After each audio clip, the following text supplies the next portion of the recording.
Hello everybody and welcome back. It's me, ChipZ, and as you can see we are picking up with One Piece. Like I said, trying to catch up. I have a Japan trip planned for later this month, so definitely don't want to be spoiled for One Piece while I'm there. Who knows if I will be. I might be too busy to even engage with One Piece stuff too much, but I do want to try to catch up before I go. So we're going to do some more of these streams. We did one on, what was it, Sunday? Yeah, I guess it was Sunday. We did one on Sunday. It was a good time. Had a few people show out, so that was fun.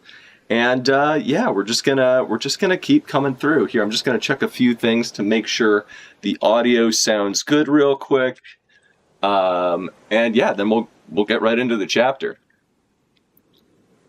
Main goal is to make sure we can. I'm trying to finish Egghead tonight. I think we're kind of coming towards the climax. I would like to try to finish that arc. If we can get further than that, great.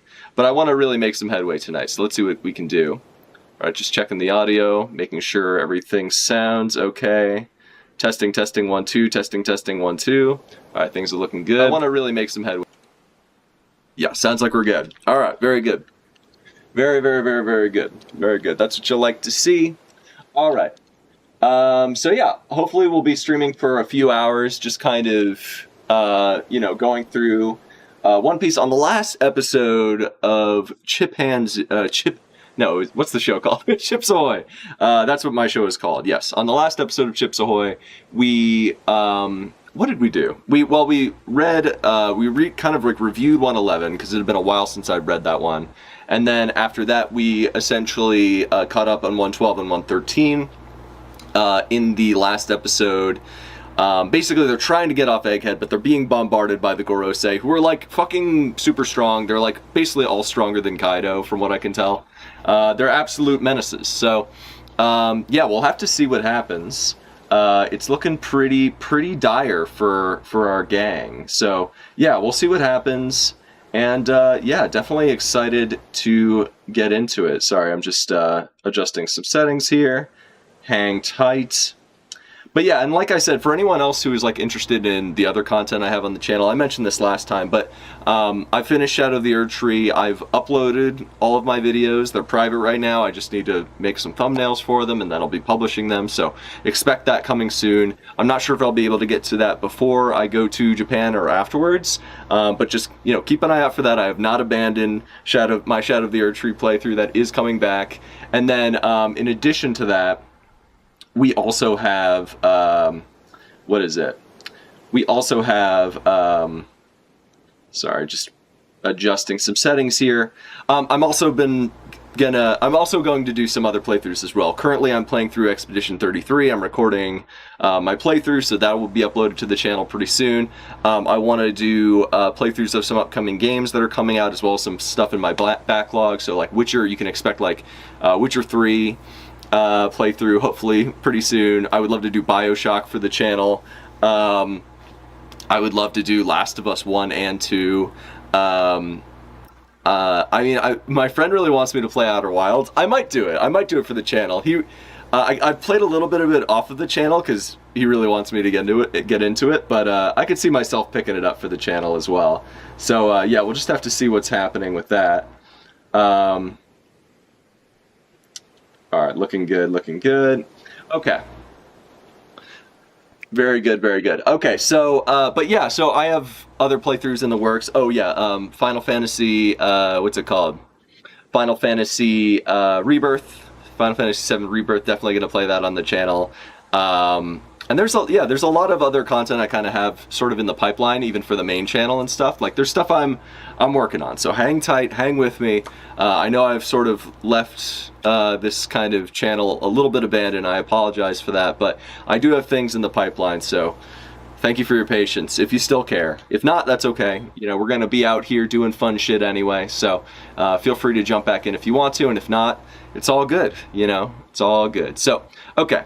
Let's get into One Piece at long last. So this is going to be chapter 114, The Wings of Icarus. So we are doing the streams on YouTube Direct now, because my understanding is like Twitch is kind of a little bit washed these days. It's pretty difficult to kind of build an audience on Twitch unless you already have like an established audience. The platform's algorithm is not very geared towards like recommending up-and-coming channels, is my understanding. So that's kind of why we're moving fully to YouTube, among other things. Twitch just feels like a shit show these days. But yeah, so getting on YouTube, we're going to do the streams here from now on. So yeah, let's get into chapter 114, The Wings of Icarus. And we're going to just try to like barrel through and get through. Basically, like, I really want to get to the end of Egghead tonight, like, because that would help me, because then Saturday, I should have some time, possibly Friday night, I'm not sure, I have some pending plans, but if I'm not doing anything Saturday, which at this point, Sunday I'm busy, but if I'm not doing anything Saturday, I should be able to do, like, a really long marathon stream, and I'm hoping that I do get to do that. That would be really exciting. Alright, let's get into the chapter at long last here. Okay, chapter 114, The Wings of Icarus. Okay, cover page, we got Kinemon, the goat, and Yamato, the cosplayer, the Odin Stan OG. Having a conversation. There's a sword in front of them. They're talking about the map of Wano. Seems like Kinemon is giving her some ideas on like how to get to a shrine. And we also see Yasue, the goat, Jesus Christ himself, with his awesome ass sideburns before he turned into a funny laughing man, and was unfortunately shot to death on a cross for our sins. So he is being remembered, I guess. And what is the context? Oni child. I should just guess what I see in the picture. That's what I'm going to do from now on, actually. I'm going to just look at the picture and just guess what's happening before I actually read the subtitle. I think that kind of makes for a fun little exercise. So if you guys like that, let me know. Otherwise, I'm going to fucking do it. If you don't like it, it's too bad. Alright, let's get into this shit. Alright. Oni Child Yamato and the Holy Inari Shrine Pilgrimage, Volume 4. I ask that you complete a pilgrimage to Hakumai and return this sword to Enma's shrine in the late Yasue's stead. Okay, so we're returning the sword that Zoro returned, the one that Zoro swapped out with Enma. His what's the call? It was the Black Blade that he got on Thriller Bark. I'm forgetting the name at the moment, but it's like a sacred relic. It was stolen, like Moria, like pillaged Ryuma's corpse. Ryuma famously from Monster, Oda's one-shot, one of Oda's one-shots from the before times, from when he was like literally like 18, 19, just like a pretend mangaka, like a mangaka in training. And yeah, so it's interesting that they're wrapping this lore around, and I'm excited to see it. So yeah, let's see what happens. I'm not the biggest Yamato fan. Like I don't dislike Yamato, but I was kind of like, do we really want this person to be on the crew? Not because I have any like prejudice against Yamato. I feel like if you don't, people are like, I remember at the time the discourse around Yamato, like way back when Wano Act 3 was happening, was like, if you don't like Yamato, you're like transphobic. It's like, I literally, Yamato, totally fine with him being, you know, trans. Like, I have no issue with that. Totally respect this fictional character's identity. At the end of the day, it doesn't really matter, like, how they identify, you know, that does not make a difference to me. It's just, I like the character, but they seem like an arc character to me, you know, and it's nothing personal. Like, and if they did join, I wouldn't have a big problem with it either. But it's like all the other Straw Hats feel like they've had more time to earn their keep on the crew. And Yamato just felt like a bit too strong. Like, it felt like at that point, like, Yamato legitimately feels stronger than, like, Zoro, Sanji, and Jinbei. Basically everyone on the crew except for maybe Luffy, right? So, obviously Luffy in, like, Gear 5 or whatever. But, like, Yamato held off Kaido one-on-one, you know, for a long time, which is something I don't think Zoro or Jinbei or Sanji could do, you know? At least not at this point in time. So, yeah, Yamato's like a Marco tier character, like an above first level threat type of character. So a little bit silly to expect that much of her, of him, excuse me. I think so. Yeah, anyway, I ask that you complete the pilgrimage. Very good. I hope Yamato does that. I'm glad that we're getting a cover story with Yamato and the Scabbards. That's really exciting. I feel like Wano, I have mixed feelings about it as an arc. Like, obviously, I have a fondness for it because it's where I started to do Chips Ahoy, and, like, do my show. But I generally, like, part of what made it fun was that it was an arc of ups and downs. Like, it was an arc of highs and lows. Like, it had some really high highs, some really low lows, some very, like, contentious moments. And although I wouldn't say it's, like, anywhere in my top 5 arcs in One Piece, I'd say it's still a strong arc. I like it better than, like, Dressrosa, Punk Hazard. Zoe's a tough one to fit in there because I really like Zoe, but it's really short. Like, I don't like it as much as, like, Whole Cake Island or, frankly, Egghead so far. Egghead's been really exciting, so I'm really excited to get back into it. Anyway, let's fucking go. Enough monologuing. Navy Headquarters, New World. The world's shock. So, last episode, it ended with Vegapunk's broadcast going out. They're trying to find, like, the Gorosei are trying to find the transponder snail that is, or whatever is broadcasting this to the world. Big News Morgans is mad because he wanted to get the scoop first, but now, you know, print media is old news, old man. Old bird man. So, yeah, fuck that guy. No one buys newspapers anymore. Sorry to say it. But, yeah, so... fun stuff, and he says, like, the world is about to, like, sink, so, like, polar ice caps are melting. That's what's happening here. Exciting stuff. So yeah, let's get into it. The world's gonna sink into the ocean. Does he realize what he's saying? Dr. Vegapunk. So, like, the Marines are freaking out. You got Hamburger, not to be confused with President Hamburger of Bollywood or whatever, of Ballywood. Who was, you know, the American representative, Abe Lincoln himself, but actual Hamburger Man over here in this in this far corner, as well as a bunch of other weird-looking and funny-looking Marine guys, and Hina of the Cage Fruit, Bondage Hina is hanging out there as well. It looks like. All right, and you got Akainu looking menacing, looking sharp, with his goatee and his shaded brow, you know, smoking a cigar as he does, looking tough in his Hawaiian shirt. Akainu, fucking great character. He's kind of been a little sidelined in the New World, but hopefully we're about to get some more Akainu stuff. I would love to see him be a more active participant in the grand cosmology of One Piece. So let's see what happens. All right. The town of Mockery, Mocktown. Oh shit, where we fought the boy Bellamy. Gotta love that guy. Whatever happened to him? Where's he at? I'm gonna put on a little bit of background music, guys, just to kind of fill the air. It's royalty free, like lo-fi, so it shouldn't make too much noise. In fact, I don't even know if you guys will hear it over the sound of the ocean I have playing in the background of the stream, but it's mostly just for my edification, really. Anyway, the town of Mockery, Mocktown. Let's see. Yeah, okay. This guy's a riot. Is he trying to panic everyone?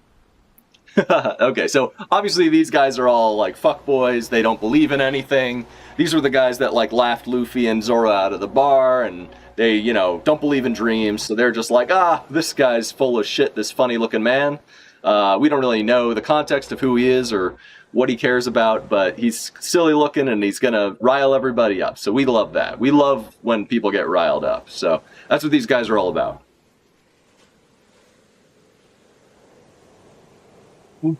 All right. How the heck is the whole world? This guy's a riot. He's trying to panic everyone and take the whole world down with him. Do we recognize anyone in this picture? I don't think so. How the heck is the whole world meant to sink, Mr. Genius? So these guys, obviously, they don't believe. They're like the guys who don't rely on, like, faith, you know? Like, they don't, you know, they're like, purely like, give me the facts, man. Like, you know, so that's their whole thing. So yeah, understandably, they'd be skeptical of this information. All right, we got Water 7, and they've already been dealing with flooding with Aqua Laguna, so certainly they can believe this is a real issue, of course. It makes sense that they would be completely on board. Sorry, guys, just trying to adjust my fan. It's doing a a bit of an effect on my hair at the moment. Apologies. Anyway, how the heck is the whole world... let's see. How the heck is the whole world meant to sink, Mr. Genius? Okay. The City of Water 7. If he was just talking about this city, I'd believe him in an instant. But the whole world? It'd take a lot more than rising tides to do that, right? Alright. And we got... Oh, dude, homie, rope homie. He's shooting ropes over here. What's my boy's name? Polly? Is it Polly? I honestly don't remember. Yeah, it's got to be Polly, right? That's Polly, yeah? Correct me if I'm wrong. I'm pretty sure that's Polly. Okay. We got Polly, and we got the homie Doflamingo foo-foo-fooing it up in the basement of Impel Down like a fucking loser. Get fucked, Doflamingo. How's it feel not to be an active participant in the story anymore, you fucking chump? Get fucked, loser, asshole, bitch. I will never stop dabbing on the homie Doflamingo, because fuck that guy, dude. Like, he is so broken and so stupid. And Oda, like, honestly, one of the characters that I had the highest hopes for that, like, Oda just, like, completely fucked over.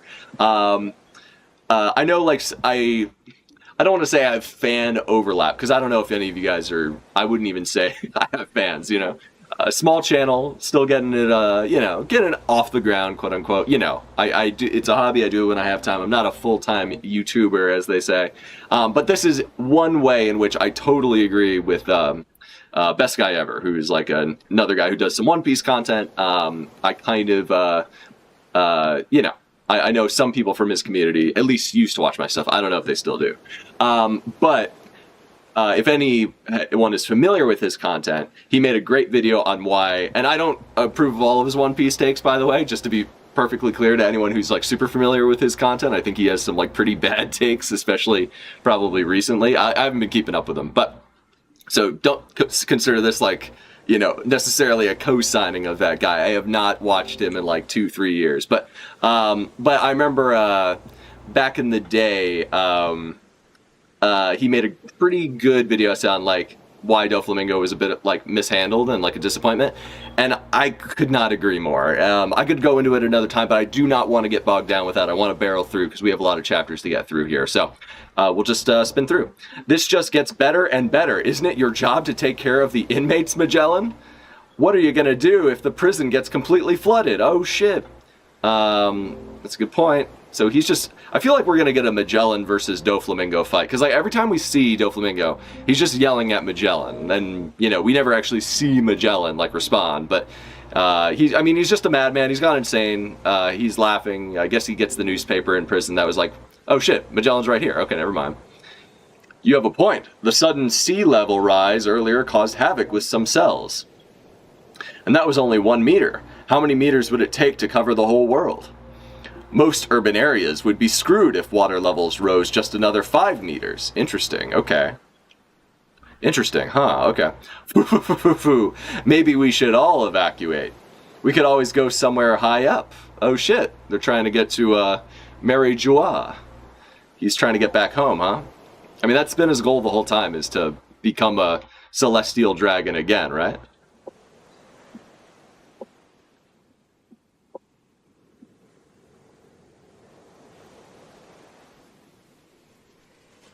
But yeah, it's like his whole thing is like about how he is, like he's like the fallen angel demon man, right? Like that's his whole motif, right? I think that's what they were going for with him, if I'm not mistaken. Yeah. Is that really going to happen? Okay, so Father, we got the Fishman Island, Ryugu Palace. Okay. Father, is that really going to happen? Whoa! Just a whale just going, whoa, okay. It sounds so outlandish, Jamon. I forgot he had that weird speech tick. But Neptune is a G. Neptune is a fucking goat. Egghead, the island of the future. Okay, we're back. This is crazy talk. But the world's most acclaimed scientist is saying it. Oh my god. Everyone's like, Fauci, are you sure? Fauci, are you sure it didn't come out of the lab? Sorry.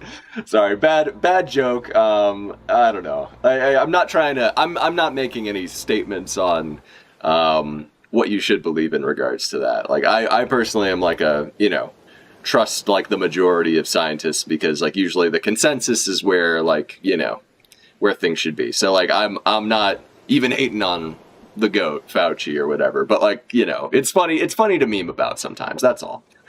Especially in this context. This is crazy talk. But the world's most acclaimed scientist is saying it. Yeah, it doesn't matter if it's true. It'll cause mass panic and chaos. Enough with the lies and madness, Vegapunk. Okay, so a lot of people freaking out. These boys are freaking the fuck out. Oh shit. Saturn's getting fucked up, looks like. Not Saturn. Is that Saturn? Whichever one is, I think that is Saturn, yeah. So all these boys are looking funny. And they are communicating telepathically, yeah? I think that's what we gleaned last time, right? Quickly, eradicate the broadcast snail. No, snuff out every living thing you can sense. We can deal with the ramifications later. So they're going full O'Hara mode. Literally just kill everyone. Just murder everyone. Okay. They're going full, they do not want the truth of the world to come out. This is like this is like what happened with Clover. Like, he knew too much about the ancient kingdom. Hey, what's up, bad neighbor 762? Yes, I am. Alive and well. How are you doing? Yeah, so we're just catching up. I'm trying to finish Egghead tonight. That is the goal. But yeah, getting back into it. So yeah, these guys, just like they did with Clover, that man knew the history of the ancient kingdom. Like, he was, or at very least he was spitting some facts. Like, he was spitting some hard bars and was getting too close to the truth. He had like a really solid theory, and that's why they fucking wiped out him and the whole entirety of O'Hara out, because these guys were, too fucking on it. They were too locked in. We can't have people too locked in. Everyone needs to be dumb and happy and not give a fuck. Okay, so they're about to go full eradication mode, full genocide on this place right now. They're throwing caution to the wind fully. Everyone must die. All living things. So our boy, funny flying man, I think this is the bearded lad, big bearded boy, who was in the last chapter, who crushed the snail with his foot. He's the flying guy, if I'm not mistaken. Okay, so we got York, Huff Huff. She's looking for the transponder because she wants to be a celestial dragon, if I'm not mistaken. Seems to be a running theme. Like, a lot of people want like status at like Reverie or celestial dragons. Like, I know even Blackbeard wanted to make like Hachinosu like an actual like kingdom that could attend the Reverie. I don't know. That seems like such a weird goal for Blackbeard to have. Like, it feels like Blackbeard should have like a higher level goal than that, right? Like, that's pretty odd. But anyway, Huff. Damn, Stella, did you really spill the beans on everything? Please humor me for a moment as I make a prediction. Okay, so now we're going back to the broadcast. Humor me as I make a prediction. Assuming my sensor data is accurate, a few days from now, as I record this, an exceptionally vicious earthquake will rock the entire planet. Is that like a natural phenomenon, or is that a Blackbeard-style earthquake type of thing? I wonder. We shall find out, I presume. Interesting, huh? And I guess that will cause the seismic events might cause, and I wonder if that's like about to happen, as like, what if that's what saves them, the earthquake? That'd be pretty wild. Damn, I need to start reading One Piece again. Yes, you do, my guy. Yes, you do. The main reason I'm catching up is I'm actually going to Japan like 2 weeks from today. So that's the main reason I'm like, all right, it's time to get up to speed. I've been putting it off for too long. And that's obviously like, I've been meaning to get back to the channel as well. Like, I've been making other videos as well. So I don't know if you keep up with any of like the playthroughs that I do. I'm going to have the rest of the Shadow of the Erdtree stuff coming pretty soon, as well as Clair Obscure Expedition 33 and like a few other things as well. So keep an eye out for that. Okay, so we got Pudding. No, not Pudding, sorry. This is Smoothie. Smoothie and Mont d'Or, the homie, Mont d'Or. Don't tell me he's talking about today's earthquake. Didn't he die after this recording? Oh shit, so there's an earthquake happening like right the fuck now, huh? Following this calamity, sea levels the world over will rise by 1 meter. a number of islands will become uninhabitable. No way, he actually saw it coming? Okay, so like, this is him showing his predictive capabilities. Like, he's showing that essentially he has like he's like, I know my shit. Like, I predicted something that is like already happening. So you know that I'm like a source with like predictive capabilities. Like, I think that's what he's trying to prove by mentioning this. And then he's going to go into some even crazier shit. This is just the prelude. He's ramping up, you know? So let's see where he goes with it. A number of islands will become uninhabitable. No way, he actually saw it coming. And naturally, many beaches will also be completely submerged. Oh, dude, we got the guy on stilts from Long Ring Longland. That's pretty funny. If this doesn't come to pass, feel free to disregard the rest of this message. Ah, shit. Okay, so it's like literally like I said, proving his point. Like, I am someone worth listening to.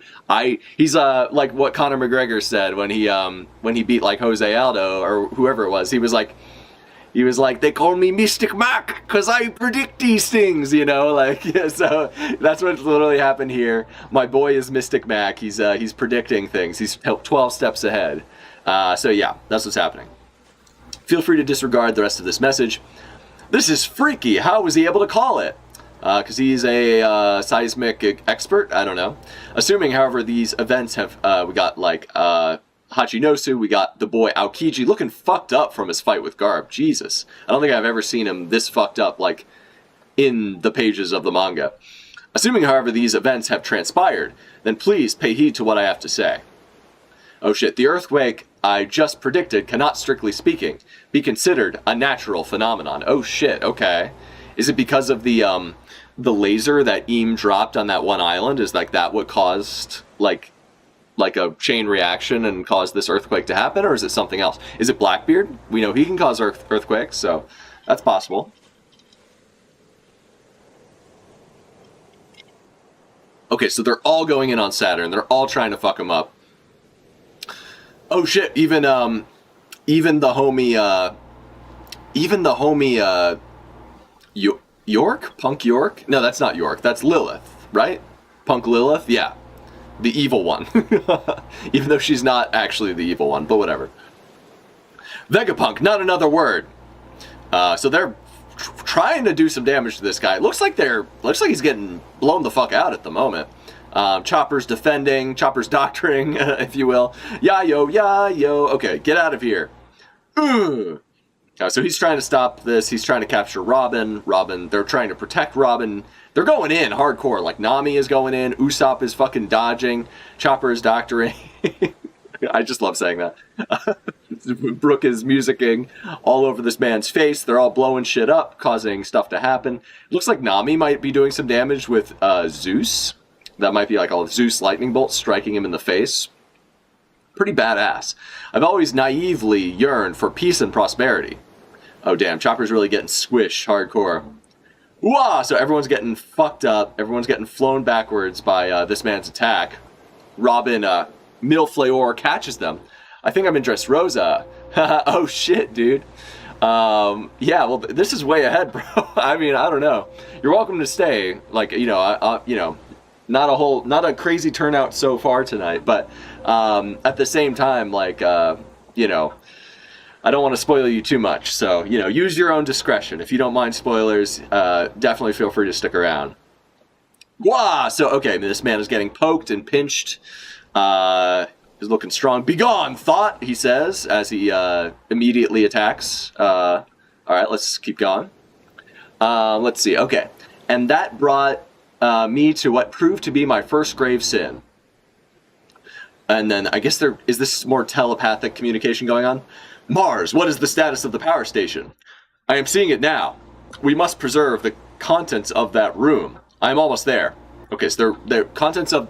That's where the mother flame is. Okay, gotcha, because this had been talked about before. Like, kind of like an endless power source. Like, I remember this coming up at the beginning of the arc. And they had mentioned it before also during their attack. Like, we need to preserve, like, the core of the island. The power station, I guess. I'm almost there, okay. I was fixated on my dream of developing an everlasting energy source. So he's trying to get in. I guess, is he even still going after Robin, or is he just trying to, like, destroy the the thing that's broadcasting. I'm kind of... It seemed like he was going after Robin, but does he have Robin? I don't know. It seems like he's barreled past the Straw Hats. Hellbent, I was fixed on my dream of developing an everlasting energy source. Nice. Making energy completely, like, free would be pretty sweet. Hellbent on driving the world to a bigger and brighter future. Looks like he has accomplished that goal in some capacity. Oh, the mother flame! Okay, and then, but I flew too close to the sun. Oh, shit. So he's saying the mother flame is what's causing, like, the tectonic plates to move. Fuck, that's crazy, dude. But I flew... So he created this, like, monstrous, like, thing that is going to destroy the world. We have to eradicate all life forms. We must be relentless. Not yet. So he's saying not yet. But there's like, you know, seems like the Gorosei can telepathically communicate. That seems to be what's implied here. So he's trying to destroy or do something with the mother flame, Saturn is. And we can see a little fire inside, which is interesting. I wonder what the mother flame is. Like, I hope we get more lore about it. I imagine we will in just here in a second.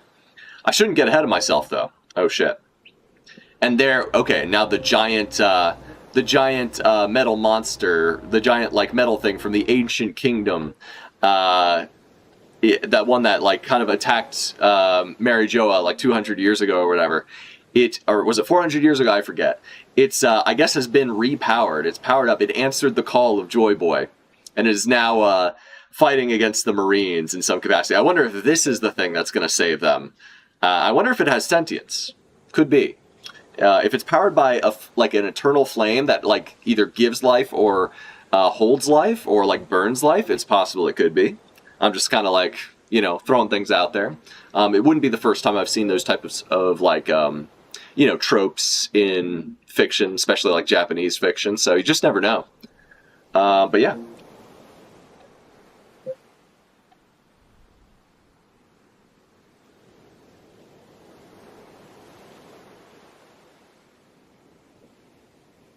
Nothing's working.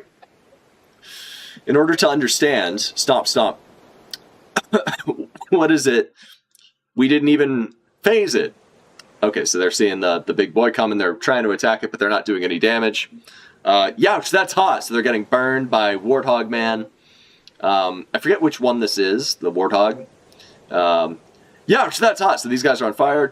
Yeah. So Luffy's laughing. Where the world is heading. In order to understand where the world is heading, we'll be burned to a crisp if we don't hurry. So they're heading towards the sea to stop burning. They're strong, though. They'll be all right. It looks like Luffy's just, like, saucing on this guy. He's just dodging him, being a badass as usual. We must first address the past, specifically what happened between 900 and 800 years ago. Okay. A century-long period that most think of as a blank part of history. Okay. And now Eam is about... Is Eam gonna send the fucking death, like, star laser that fucking destroyed Lelouchia? I feel like I wouldn't put it past Eam to do some shit like that. Like, that would be fucking wild, but I could believe that happening. Like, I feel like everyone's sort of been waiting for something crazy to happen this arc. At least at the time that it was coming out, because there were, like, a lot of, like, they were talking about it like this is, like, like, almost like Ace's execution, which led to, like, the War of the Best. They were kind of talking about it in a way that, like this moment led to, like, some crazy shit that, like, set a bunch of crazy shit into motion. So, I don't know, man. I could see that being how the arc ends. Like, just, like, Egghead just getting fucking annihilated with, like, a space laser, like what happened to Lelouchia earlier in the arc. Because they've set it up, you know? Chekhov's space laser, as you would, you know? Alright. We must first address the past, specifically what happened between 900 and 800 years ago. A century-long period that most think of as a blank part of history. And it looks like a bunch of stuff is happening in the city, in the town of Marijois as well. A lot of people are freaking out. Those miserable Marines, what are they doing? Hurry and shut this cretin's mouth. So obviously these guys don't want secrets getting out because they're, you know, they're literally privileged with privileged information, presumably. Fittingly, it is known as the Void Century since all information about it has either been erased or lost. That's true. And what is true for the most part, and that is true for the most part, but there is one last key to unlocking some scraps and echoes from back then. Death is too good for him, so these guys are freaking out. Bring back his body. I'll tear him limb from limb. So this is Charlos's sister, if I'm not mistaken. The one that, did Usopp sit on her face? Or you guys know what I'm talking about, right? That might have been Charlos's dad that Usopp hit with his butt. I forget which case. Like, I remember Usopp came flying off of a flying fish right after Luffy had punched Charlos in the face, and he went butt first into either her or her dad. So I forget which one. Probably her dad. The Void Century, what is he talking about? So she's actually kind of curious. Like, that's interesting. They have been trying to humanize some of the Celestial Dragons, like a little bit, showing that, you know, with exposure to kindness and generosity and, you know, like, I don't know, like the right type of, like the way, what's her name? Queen Otohime was able to make Don Quixote Miosgard human, like he said. Like, basically, that's something that came up during the Reverie. Like, we learned that when you saw Don Quixote Miosgard, we saw how he was just as fucked up as any other Celestial Dragon, but he ended up being changed by Otohime's kindness and generosity and willing to extend an olive branch, which is beautiful. That's a beautiful sentiment. That is how you build bridges, even with prejudiced people. That being said, by me saying that, I just want to make it clear, it's nobody's job to stomach or weather people who are prejudiced against them. But, like, on the other hand, like, you know, if you want to change hearts and minds, like, exposure is the most effective way to do it, in my opinion. But that's just my opinion. The poneglyphs, those lonely stones dwelling in various quiet and calm lands all over the globe. The text inscribed on them, once decoded, is our one and only method, of glimpsing this unknown past. So he's talking about the poneglyphs. He's making that like public knowledge, because that's, as far as I'm aware, this is not public knowledge. This is like privileged information. Even the existence of the poneglyphs, I don't think is known to the general public. I think it's more like, if I'm not mistaken, I think what would you say? Like I think the existence of the poneglyph, like, we didn't know about it as readers until we met Robin, and like obviously the government and their agents know about it, but like this is the first, like, this is big news, like Big News Morgan's probably freaking the fuck out, because who knows if Big News Morgan's even knows about this shit. He might, because like Big Mom knows about poneglyphs, Big Morgans knows about, like, you know, Big Mom and Kaido and like their turf war and shit, and you know, the turf wars in the New World and stuff. But this is big shit happening right here. This is pretty crazy. Big news, as some might say, of glimpsing the unknown past. So we see Saul and another character who is in shadows, presumably on Elbaf, potentially, and they're just chilling and listening to the broadcast, and he is chuckling, because he knows he has access to privileged information, this man. He and his buddies took all of because he survived, you know, obviously he survived. We found out earlier this arc that he survived the slaughter at Ohara. Aokiji apparently kind of let him live, only slightly iced him up, possibly melted the ice before he left. Or, you know, left him iced up on a burning island. This guy's tough as fuck. He's a former vice admiral. And him and his buddies took all the books that were thrown into the water in Ohara, preserved them, brought them back to Elbaf. So Elbaf's got the fucking secrets, dude. It's gonna be nuts, dude. I've honestly, this is the one bad thing about taking such a long break from One Piece is, like, yes, I've been touching grass, I've been having fun, I have, like, you know, I just haven't had time, right? Like, I'm a busy dude. And I've only gotten more busy over the last few years that I haven't been, you know, uploading or doing content as much. Like, for me, I kind of started my sort of content creation journey sort of at the start of the pandemic. I mean, I did like a little bit before then, but like generally like 2019 into like 2022, I think is kind of when I was most actively creating content, both on my OG channel, ChipZ, and then also this channel.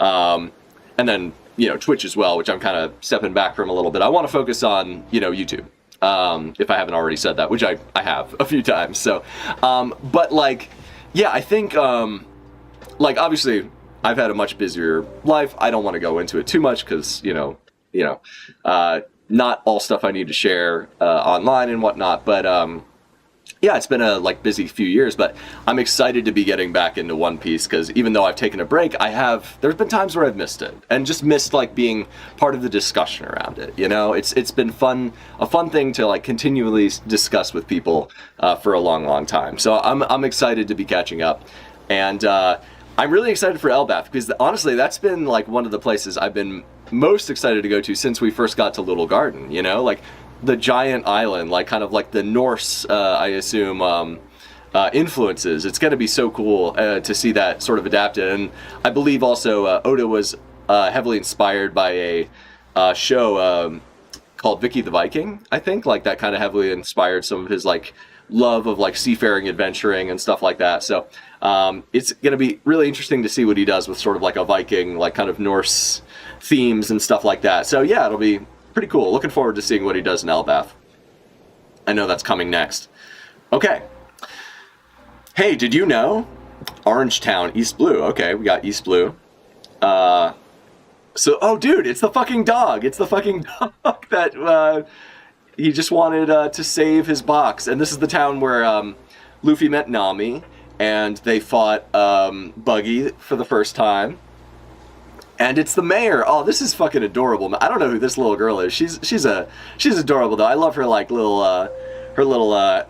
head thingy, like the I don't know, and like her hair. It's so cute. Like very cute design of this little girl right here. Very yeah, adorable. That way, back when 20 Kings teamed up to create the world. Hey, did you know that way back when 20 Kings teamed up to create the world? Oh, she's saying this as the broadcast is happening. I wonder if this old-timer knows about any of them. Who can say? What do you think? Choo-choo-choo or choo-choo? Woof. Okay, yeah, his name is Choo-choo, Chow-chow. Okay, so we got the people of Amazon Lily, our girl Margaret, I believe. Despite this, any attempts to decipher the poneglyphs is considered taboo by the world government. He's putting his hand out like this. So I don't know why I pointed that out, but whatever. And so I felt compelled to commit my second grave sin. I betrayed the government and studied this forbidden era myself. Fuck. Okay, he's dropping the he's giving up the goat. You know, he's dropping the. Well, I'm gonna say dropping the mic. I'm trying to think of the right way to say this. You know, he's spilling the tea, as they say. I was fortunate enough to inherit several documents from a certain group of exceptional archaeologists, and that allowed me to decipher a number of poneglyphs. Oh, fuck. Is this the first time Robin's learning about this? I know she knew he was interested in the Void Century, but I don't know if she knew he actually, like, you know, had read, like, learned to read or decipher poneglyphs. That's crazy. Zoro-san! Jinmei-san! Okay, Brooke's looking for the boys. Chopper's looking all... So it looks like Saturn left them alone to go after the Mother Flame and figure out what's going on with the broadcast, trying to stop it. I pursued this research as far as possible, and I have no regrets. Okay. History is a story, after all. That's why it has story in the word. You know what I'm saying?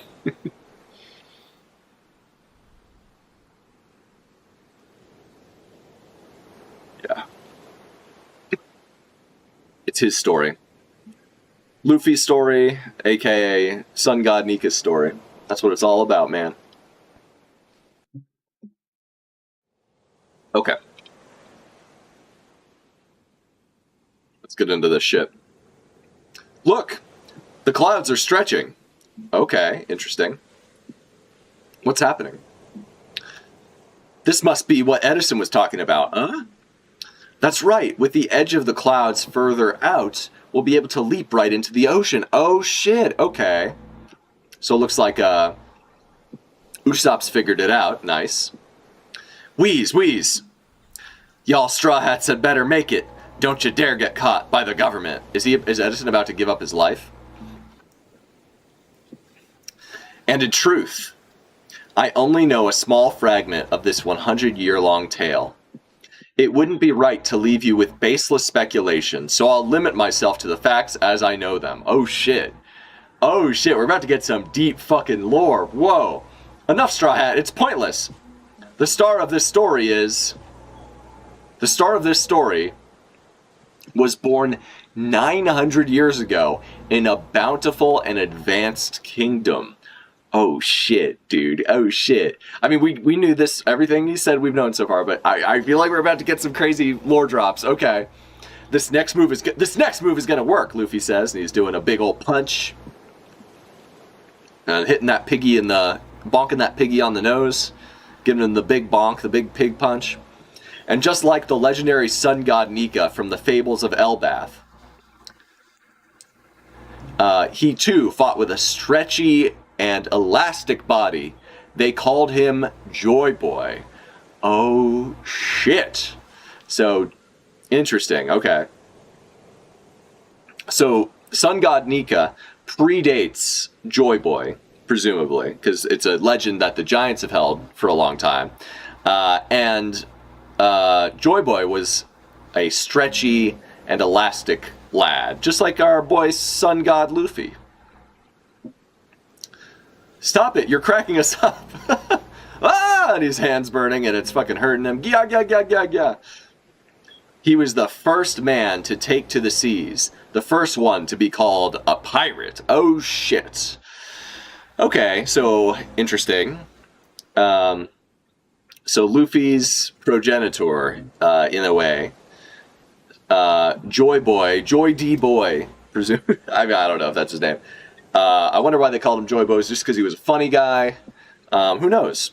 But this doesn't surprise us, right? Like, I've been speculating, like, was Joy Boy a prophecy about the future coming of a joyous, stretchy boy who would, bring laughter and fun times to the world? Or is he a person of the past and Luffy's, like, basically inherited the same devil fruit or the same power that person had in some way? So, yeah, we just have to see. Let's go. Next chapter, baby. First one to be called a pirate is a little bit cringe, because, I get it was, 900 years ago, but I don't know, man. So Joy Boy was the first man to go to the sea and, steal shit, I guess that's his claim to fame. That's interesting. I don't know. I guess the story has to start somewhere, right? So, no worries. Okay. Chapter 115, Continental Fragments. Okay. That's an interesting title. Alright, let's get into this shit. I'm going for 50 minutes. Okay, no big deal. I can go for a while longer. Let's make this a long one, guys. I really want to try to get through this arc. So I'm gonna pick up the pace a little bit. Okay, so we see Yamato hanging out with Toki and Otoko? Toki and Otoko, right? Only child. I like that they still have a little friendship, because she was always Otoko was always kind of like Hiyori's little sidekick, and Hiyori actually saved Otoko from Orochi. I remember that. So I like that they have this cute kind of big sis, little sis dynamic. That's really sweet, actually. I think that's very endearing. It makes Toki a very endearing character. Only Child Yamato and the Holy Inari Shrine Pilgrimage, Volume 5. I might actually be going to the Holy Inari Shrine, in actual Japan, in 2 weeks. That's pretty wild. Maybe not 2 weeks, more like 3 weeks probably. Getting a bento from Hiyori and Otoko. Very cute. Great covers chapter, I think. Alright, the Flower Capital, Wano. The news shakes Wano, too. Oh, shit. So Wano, no longer isolated from the rest of the world, is listening in on this broadcast as well. That's notable. It's hard to believe this foreign transmission is reaching us. Now, you may be wondering how he came to be known as a pirate. And we know our boy we know the homie Momonosuke, excuse me. We know the homie Momonosuke knows some shit about Joy Boy that he didn't tell us about. We know this, because he read Odin's journal. So that's important to remember. I actually forgot about that. So maybe he's hearing this and he's like, oh yeah, I already know all this. Because no one ever talks in One Piece. No one ever tells each other the important details, the important shit about the deep lore, So you were a pirate, Joy Boy, just like Luffy. We found the snail in the castle among Oroshi's possessions. Okay, yeah, makes sense. That Orochi would be hoarding stuff from the outside world. So you're a pirate, Joy Boy, just like Luffy. You know of him, my lord? Of course he does. What the fuck? What the fuck? What? Huh? Excuse me? What? What am I looking at? A jail cell at the G4 naval base. So wait, is this the motherfucker who was cosplaying as Luffy? Damalo Black. Now he's a kid cosplayer? Are you fucking kidding me, bro? I mean, to be fair, the kid pirates just got fucking rocked. So if you were ever going to assume their identities, now would actually be a pretty good time to do it. Who knows if they're coming back? I imagine Kid's not dead. At least Kid and Killer must have survived, right? That assault from Shanks. But yeah, no, like he is out of commission currently, as far as I'm aware, right? It would be cool to see him come back in Elbaf. I would be super, like, I know not everyone likes Kid and Killer, but I like them a lot. I find them to be pretty endearing and fun. So I would be down to see them in Elbaf. I think that'd be a good time. Plus, I'm a big believer in the damned one Jika rising from the sea. So yeah, let's see what happens. Let's see if our boy Kid makes a comeback. Joy Boy, who cares? I bet you could easily beat him, right, Captain Kid? I think this is the guy who played Zoro originally too. This is the Zoro imposter playing Killer. Duh, the man's already dead. That's our captain. The only thing bigger than his confidence is his belly. These guys do such a good job of getting into character, man. I need to see them at a con.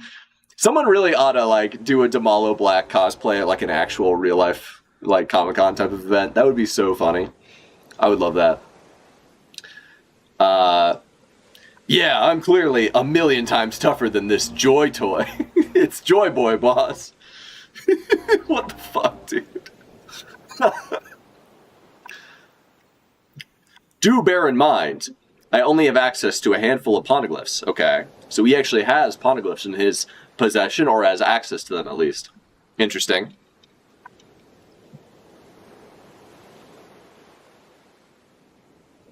Okay, we're learning so much, because Robin actually never talks about the shit that she reads, right?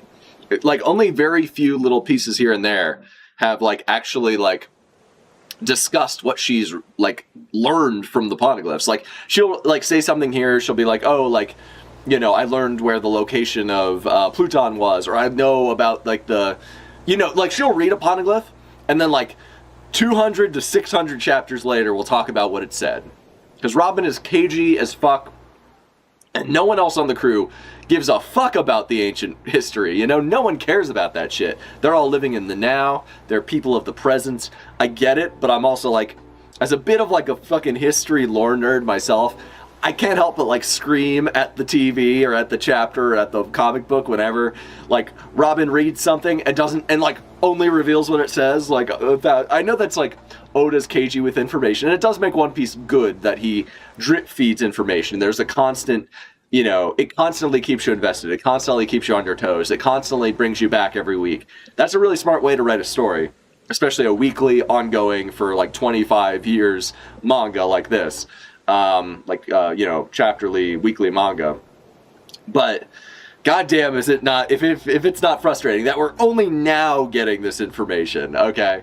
It's a little frustrating. I get it, and I think One Piece is better for approaching storytelling this way. But it does wear on you sometimes. Everyone's got to admit that, right? Come on. Come on. You know you agree. You know you do. Looking at you, viewer. Anyway, but their combined narrative clearly chronicles an unbelievable history about a great war in the distant past. Oh shit. During that period, Joy Boy faced an enemy, the organization now known as the World Government. Okay. Wait, isn't that us? Isn't that us? Sorry, this guy, I don't know, they just made this guy look like Patrick Starr for some reason. Who you calling a pinhead, he says. Well, he did say he was a pirate.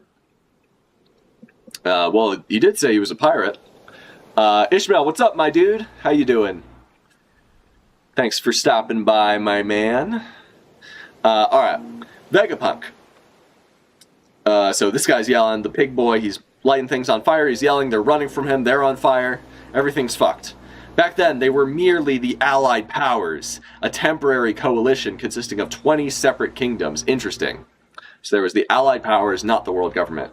Now this man's walking through. He's going full hockey mode. He's knocking out. He's using his hockey on literally all the snails. He's got snail-specific hockey, knocking all these fucks out. What chapter are we at? We are on chapter 115, my man. 115. We're trying to get through Egghead, so we'll see what happens. I'm gonna go for another couple hours, I think. So, seeing if we can make it through. This man, big whiskers. I think he's the Flying Bird Man. He's going nuts. It can be assumed that an alliance was the only feasible way to oppose the formidable faction of which Joy Boy belonged. I am afraid. Interesting. So the faction that he would belong to was formidable. The people of the D clan, the D's Nuts clan, were pretty hardcore, constantly flexing nuts on the rest of the world, and they needed to be teamed up by 20 people, 20 different kingdoms, 20 different armies in order to be defeated. So it's pretty badass.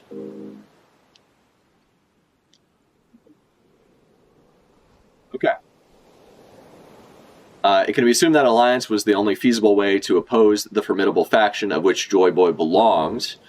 I am afraid that the cause of this conflict still eludes me, so I do not presume to judge the morality of the combatants. And that's something that's come up before, is like, was there a just position on both sides or not? Like, initially. Obviously, the world government has taken things way too far. They become, like, fully authoritarian in many ways. Even though they do have, like, some semblance of democracy in that the kings of the world get to, like, kind of come together and, like, decide on, like, policy, world policy.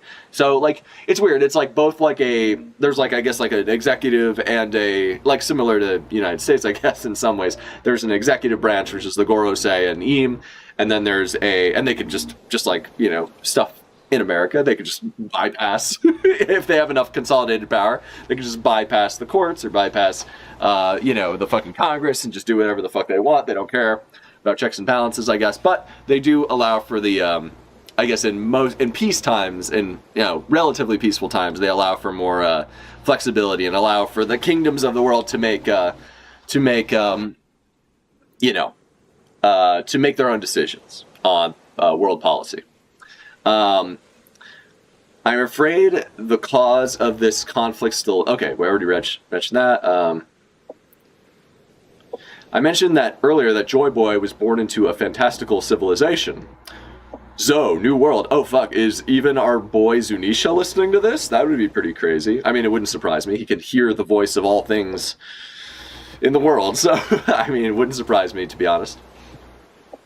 One so advanced that it is hard to believe it existed over 900 years ago. Okay. The weapons that existed during this century-long struggle are far beyond our modern science. Right, because we know of the giant that was powered by a mother flame type energy source. And, yeah, like crazy. Like, civilization has regressed in terms of technological feats, which is, it's just like the pyramids, guys. I don't know about that. But anyway, the weapons that existed during the century-long struggle are far beyond our modern science. That's amazing. Carrot, the lead. I can't believe they made fucking Carrot the leader of the fucking island. I don't know. I don't have very...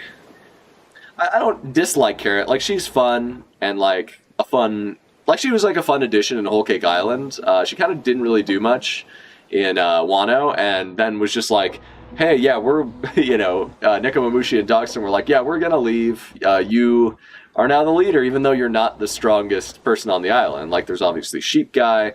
There's Sicilian. He's strong as fuck. But whatever, who cares? It's not about strength. It's about her seeing the world and, you know, seeing with eyes unclouded by hate, as we get from Princess Mononoke, my favorite movie ever. Or at least one of them. That's amazing. Okay.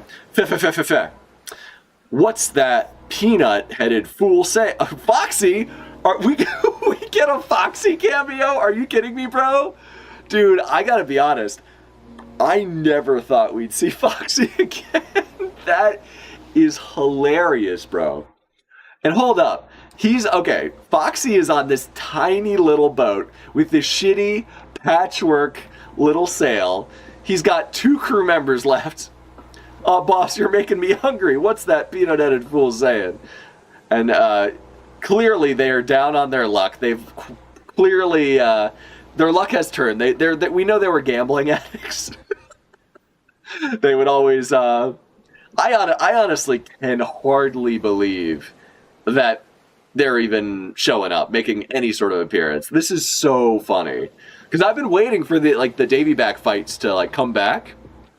I remember back in the day, people would be like, it'd be really funny if instead of fighting Kaido or fighting Big Mom, Luffy beat them by using a Davy back fight or something. That would be really funny.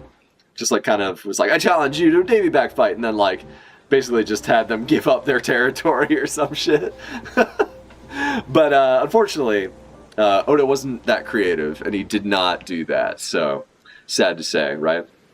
Anyway, can't even believe this. He's so big-headed. That's so funny. Such technology is baffling even to a genius such as myself. Okay. And therein lies our problem. Labostratum. So I think what he's getting at is that they had something like the Mother Flame, like an eternal energy source, probably even stronger than the Mother Flame, but Vegapunk has successfully recreated something like it. But they might have had technology back then that would keep it from, keep that power in check. And Vegapunk doesn't understand that full, preventative technology, and he's built the Mother Flame without being able to stop it from, basically, melting the polar ice caps and causing tectonic plates to shift or whatever. So that's my theory as of now, but we'll see what happens. I could be proven wrong. Gotcha. Okay. Stussy. Wheeze. Huh? It's me. Edison. Okay. So Kaku's there chilling with our girl Stussy. Damn. What's up, Stussy? What's up, girl? All right, lower the barrier and hightail it out of there. But I can't. What if something were to happen to the Straw Hat crew? So she's willing to go down with the ship, basically. She's trying to do whatever she can. So she's the one who's keeping the barrier in place. Interesting. But I can't. What if something were to happen to the Straw Hat crew? So she's trying to give the Straw Hats a chance of success, which is interesting. I never would have expected that would be a goal of hers going into this arc. When she was in Whole Cake Island, she seemed so self-serving and duplicitous, although she was a government agent. So that's kind of the vibe I got from her. I'm gonna be straight with you. There ain't no point in the barrier no more. Not when there are monsters on the island who can ignore it. I mean, yeah, that's fair enough. And they're just knocking out every snail that they can with Conqueror's Hockey or whatever. Huff, huff. We've done all we can for them. I'm sure they'll make it somehow. All right, so Jinbei's just hightailing it out of there with Zoro in tow. How much longer, Jinbei? My apologies. We're almost there. There's nothing to apologize for. We were busy, says, I guess, Zoro. Is that you, Zoro? You're going to get it later.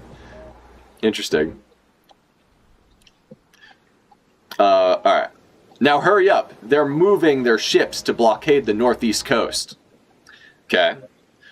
I'll never forgive you if we get blasted out of the water after all this. Interesting. Okay. Huh. Blasted out of the water after all this. Okay. I mean, it's possible. That's good to hear. I was worried Stella would never forgive me if I let them get caught.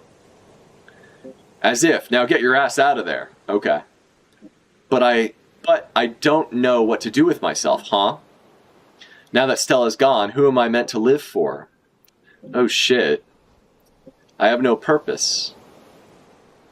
Looks like Kaku kind of identifies with this sentiment, right? Or that's the first time he had heard her saying something like that. Interesting. We haven't seen a dynamic like this before in One Piece, I don't think, where someone... I mean, maybe we have. Bellamy obviously kind of lived for, to some degree, I guess, Doflamingo. He wanted to be Doflamingo's right-hand man. That was his goal. He just wanted to impress his hero, his childhood hero, really. And I guess with Stussy, she's just always felt like, I guess Vegapunk has always felt like a father to her. And she's always believed him to be like the most incredible person in the world. And she would do anything to kind of, I guess, see his dream come to fruition, whatever that might be. And I guess without him being alive. But I mean, he still lives, girl. Like, the other Vegapunks are still alive, and like his brain is still alive. So like you still have like reasons, and beyond that, you shouldn't just live for someone else, right? Damn. Don't let him use his sword. Don't let him use his sword. This geezer can cut anything. Oh shit. Oh, that's crazy. Okay, so they're still fighting. The Oimo and Kashi are fighting with Bonnie, and Johnny's a giant right now. And Sanji. Okay, that's an interesting team up. I kind of like that. Like one supernova who's turned into a giant, two actual giants, and Sanji. Sense the living voices. Oh shit! So he kicked Kashi, Bonnie, and then Frankie. Nice. Getting Bonnie out of there. Fuck yeah, Frankie. That's badass. Bonnie, get down! Yeah! I'm honestly surprised Bonnie couldn't dodge that on her own, and he cuts the fucking head of the ship off. Wow. Damn. That's pretty cool. I love, like, how Oda draws, like, sword slashes that, like, fly and cut things in the distance. It's always so cool. Okay. I can't maintain distorted future for very long, wheeze. So it's interesting how similar Bonnie's powers are to Luffy's. Like, she does like distorted future, which is like her strongest technique, and she can do like, give me a giant future, or give me a give me a Nika-ish future. But when she transforms back, she's just a small kid again. Wheeze. The Void Century ended with Joy Boy's defeat. Interesting. So it was a 100-year kind of war, really, based on what we're hearing now. And we got two characters who kind of serve Joy Boy and have heeded the call of Joy Boy when he has appeared. In this case, like Luffy, who I guess is Joy Boy's second coming in some capacity. We don't know the extent of that yet. And again, I just want to say for the record, like, I'm still on the fence about how I feel about like some of this kind of like Joy Boyish stuff. Like, just because like I like the idea of Luffy just kind of being his own person and like building up strength and followers just by being charismatic and like kind-hearted. Him being like part of a larger prophecy, it's arguably a little bit cringe, but I on the other hand, like, One Piece is this story that has this like deep history and deep lore that's been kind of drip fed to us for so long. I think in some ways, I do think it is smart to tie that in with who Luffy is as a person, like giving Luffy's like goal and his dream and like his characteristics like actual like kind of overall like weight in the grand cosmology of One Piece. I think that's actually kind of a good thing. The more I think about it, the more I'm like, yeah, like if he didn't tie into it in some capacity, that'd be kind of cringe. I just don't necessarily want him to be like, I don't know, the second coming of Jesus Christ, that's all I'm saying. So hopefully Oda threads the needle a little bit better than that. And we have like something that is both satisfying, but also like ties everything together in the way that Oda clearly wants to. So, how much do you intend to say, Vegapunk? So he is going to silence Vegapunk or whatever. He's leaving. Shit. Oh, fuck, dude. What the fuck?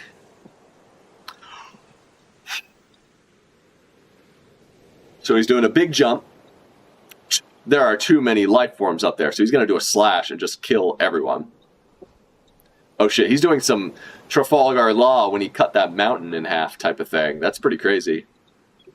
You can see all like the exposed pipes and stuff, the exposed lab equipment, the tanks and vats and stuff. Crazy. There are too many life forms up there.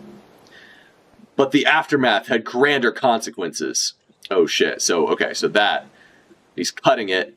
The whole island is like split. What the? This guy's the wake of that ancient conflict scared the world, and scarred the world, and those scars never healed. Wow. What the? And then we get even the fucking these guys, the Seraphim, are kind of like freaking out at at the fucking whole labostratum being sliced in half. Oh, so they're all falling down.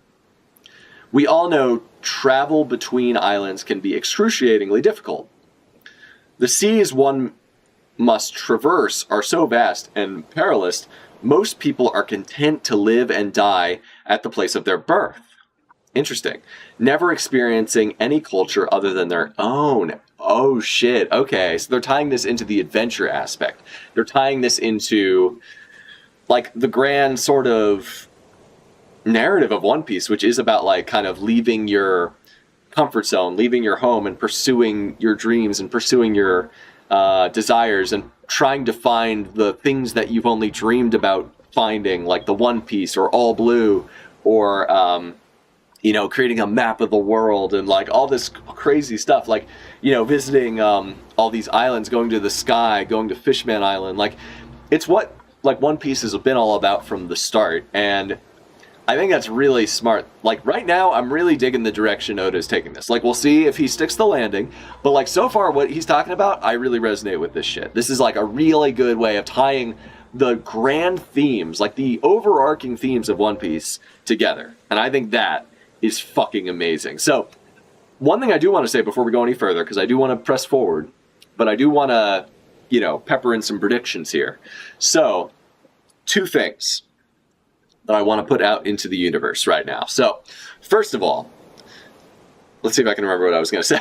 Yeah, okay. So, do you guys remember in Wano? Like, back in Wano, sorry, I'm just going to adjust my camera there. Okay. Yeah, back in Wano, do you guys remember how Wano had this, like there's, like, the ruins of old Wano, and it's, like, below sea level or whatever? Or it's, like, in this part of the sea that, that it got flooded, right? Like, and essentially, like, the land kind of got terraformed or something. Oh, no, it got flooded, and basically, like, they had to, so now only part of the island of Wano even exists anymore because of, it's an elevated island, it's a big plateau island, essentially, and it was flooded, which is crazy, right? So, like, I hadn't even thought about this until now, but, like, we're seeing, like, I haven't even read the panels over here yet, like, I haven't even read the stuff over here, but we're seeing, and we've seen this with Water 7 as well, like, the tide comes up every year, and there's, like, old Water 7 down below, right? So, I feel like what we're starting to, like, what's being subtly planted, has been subtly planted, I mean, I wouldn't say since Water 7, I wouldn't say Oda's always had this in mind, but maybe he has. But at least since Wano, where he kind of was like, yeah, like the sea, like old Wano has been submerged, right?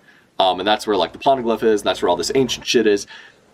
It seems like they're kind of going that direction with the entire world. Like the world used to be much more easy to traverse because, specifically because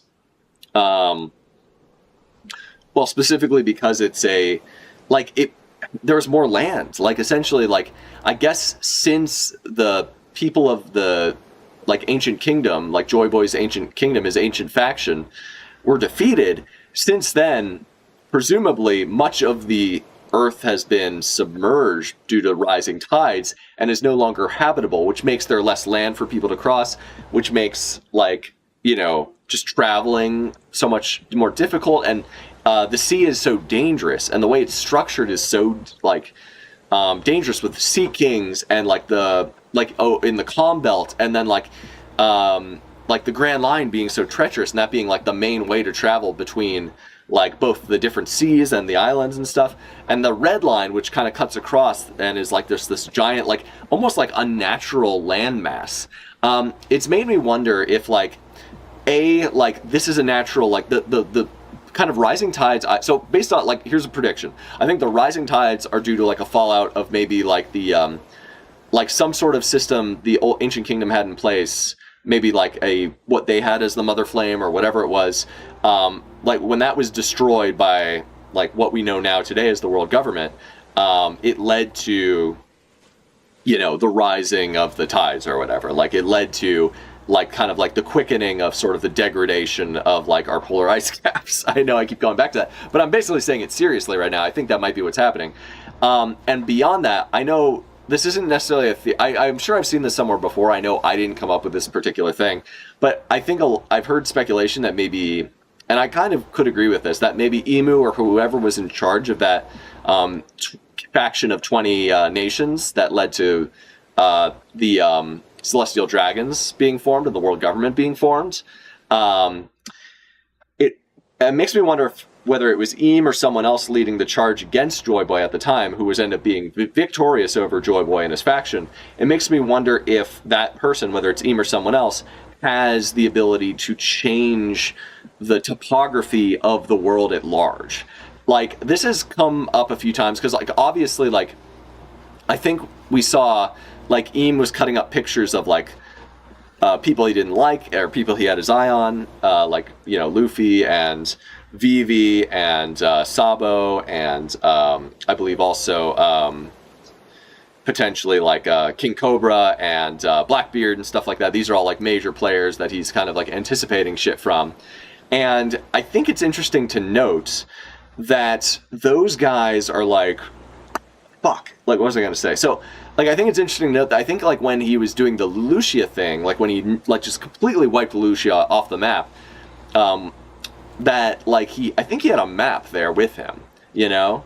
Like, I could be wrong about that. Like, it's almost like, I remember, didn't he draw, like, an X on the map, and then basically, like, a space laser came down and just fucking annihilated that island?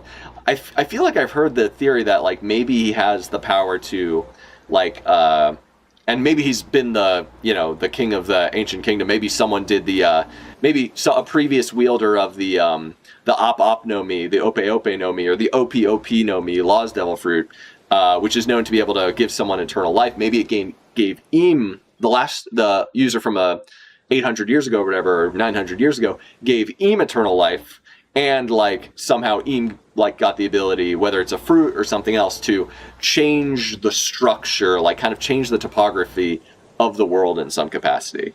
Who knows if that's true? I don't know, but it's an interesting theory, and, like, even, like, to the point where you can wipe islands off the map just by, like the map fruit, I think, is what's come to mind, and, like, people saying, like, he crossed, like, Lelouchia off the map and then it just disappeared. Like, that's a theory that's come up before. So it could be possible. You just never know. And then another thing I wanted to point out, and that would also kind of make sense in, like, the evolutionary cycle of One Piece, because, like, how did Fishman and, like, mermaids and stuff, and, like, mermen and stuff become a thing? Maybe they were used to be human, and they had to, like, evolve because, like, the kingdom sank over time, and some of them, like, needed to survive, you know? It's like what happened in Young Justice season 4, if you guys watched that, with the sinking of Atlantis. Potentially that, and, like, the awakening of the Homo Magi to their ability to live underwater and populate the seven seas, you know? Anyway, let's get back into this. Isn't that a bit obvious? Yeah, everyone knows the seas are dangerous. That is common knowledge to us now. We all know travel between islands can be... I'm going to start from the top. We all know travel between islands can be excruciatingly difficult. The seas one must traverse are so vast and perilous, most people are content to live and die at their place of birth, never experiencing any culture other than their own. Isn't that a bit obvious? Yeah, everyone knows the seas are dangerous. That is common knowledge to us now. But it wasn't like that 1,000 years ago. A cataclysmic oh, we got Zoro's teacher, Zoro's master, Kuina's father, and a bunch of young swords people. And it seems he's listening into the broadcast as well. But it wasn't like that 1,000 years ago. A cataclysmic ecological disaster occurred during the Void Century. And the ancient world was swallowed by the ocean. We are now living atop of the remnants. Yeah, so this is what I was just saying. Like, I'm glad I said it before we got to this point, because I've been thinking about this for a little bit. Not so much like, just like since we got to sort of, ever since kind of like the end of Wano, when that came up in Wano, I'm like, I wonder if that happens anywhere else as well. Because it does happen in real life to some degree as well, right? We are now living atop of the remnants, continental fragments of the land masses that once were. That's crazy, dude. So, like, I wonder, Holy shit, that's major. That's major information. Say what? So the, I love seeing Ivankov again. You got Morley, you got Sabo, you got Koala, you got Bello Betty looking funny. She's always wearing some weird hat, and she's always got her tits out for whatever reason. But say what? And Dragon's just okay. The world of a millennia ago sleeps unseen at the bottom of the ocean. Wow. I wonder if by the end of the series we'll get like the tides receding and we'll be able to actually like repopulate like the earth, like essentially, and like live as a more like harmonious like global society, you know, with more access to one another. That could be interesting. That could be an interesting way to kind of undo some of the damage that's been done. It would be a dream for Robin. Think of all the architectural discoveries, and like it would just be like endless like architecture, really. Like that'd be crazy. Like she would have like a blast with that. And it would give Nami like that would actually give this series like kind of like a fun epilogue where even if like Luffy becomes the Pirate King and the characters continue to sail with one another, they could kind of go off to some degree doing their separate things and like still kind of like easily keep in touch because like the world will be easier to traverse. Yeah, that would be fucking wild. Or space piece. Space piece is also an option. Luffy becoming a space pirate. Honestly, could be. I could see it happening. Like we've had characters go to fucking the moon, so you never know. I know it's hard to believe on my word alone, but there really were multiple vast continents back then. This is insane. Hey, Nojiko, where do you think you're going? And it is interesting. The whole world is at stake. Okay, so Nojiko's walking away. Fill me in later. I've got to check on the tangerine orchard. Nojiko! I mean, that's her most important thing. I guess there was just an earthquake. Oh, and there's the cool doctor who patched up Zoro after he got cut by Mihawk. That's cool. And, what's this guy's name? Genzo? Genzo? Nami's dad, basically. So this is crazy. This chapter's fucking nuts, dude. I know I've been meaning to get through more chapters, but like, holy shit, bro. Like, this chapter is insane. Okay, we gotta keep moving. This change in the world helps explain how a century of history could be censored. Yeah, because it like literally makes the world divided. And like, this is what I wanted to bring up before I got distracted by the Genzo Nojiko stuff. I think like it's crazy because like the biggest countries we've seen are literally like Alabasta and Wano. It doesn't mean bigger countries don't exist, but the fact that like Dressrosa is like kind of big but kind of small at the same time, like it's a pretty small country. You could like cross Dressrosa in like a day, which is wild, right? So yeah, it's just nuts, man. It's a crazy chapter. So like, and yeah, this I think what he's saying now is like this is how the world government has been able to like divide and conquer, essentially. Like if we can't unite against them, then like essentially like we've just been scattered to the winds, and like we'll never have like any meaningful resistance, and they will always have like the majority of the power, which is why pirates and like pirate warlords specifically, like pirate like emperors in the New World, and like different like factions in the New World that are like amassing strength, like Big Mom and Kaido and Whitebeard and Shanks and you know, Roger back in the day, and the Rocks primarily, like they were a huge threat. And like Wano and presumably Elbaf with their super strong guys as well. It just shows like these guys are like they're starting to see some resistance, and it's fucking worrying the world government. They're like, these forces in the New World, they haven't quite reached the chance, like the strength to be able to like fully challenge us head on yet, but like that time could be coming soon, and like we got to do whatever we can to like undermine the efforts of these warlords and these you know, these Yonko specifically.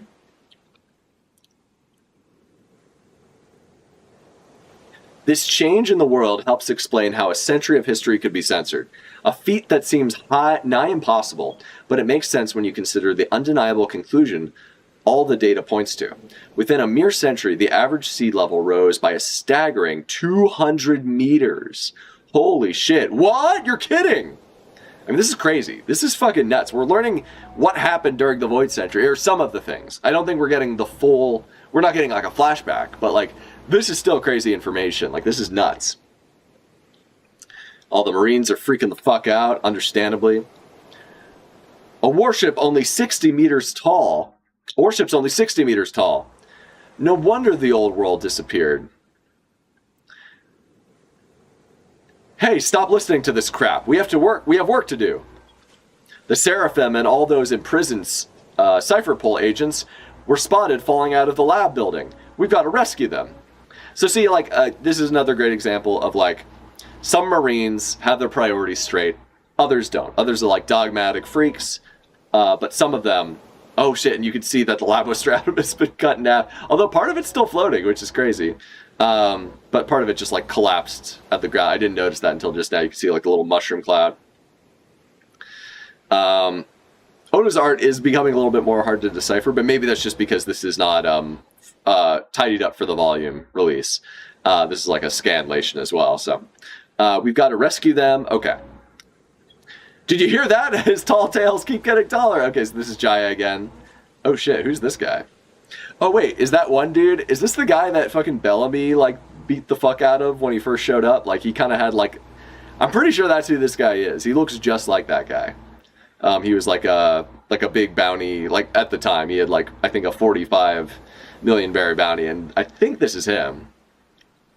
And then Bellamy just like beat the fuck out of him, became the new top dog of Mocktown or whatever. The old fart's lost his marbles, what a joke. All these guys can't believe it, obviously. They're like, that's impossible. It's funny because they say like, you know, we only believe in science, man, but like then like when a scientist tells them this shit, they're like, whatever. Like, it's stupid. Oh, excuse me, guys. Sakura Kingdom, Chopper's hometown. Is that really possible? Oh, Kureha, it's so good to see you, girl. Even now, the world still finds a way to keep things interesting. So Dalton, you got the Lapins.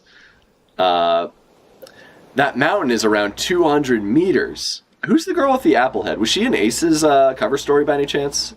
If I remember correctly, that could be the case. You're saying something that tall would be submerged? That's awful. That's awful. How many people died? Yeah, I mean, that is crazy. Because that makes the world so much bigger than we initially thought. And the One Piece world was already fucking massive. So that's pretty crazy.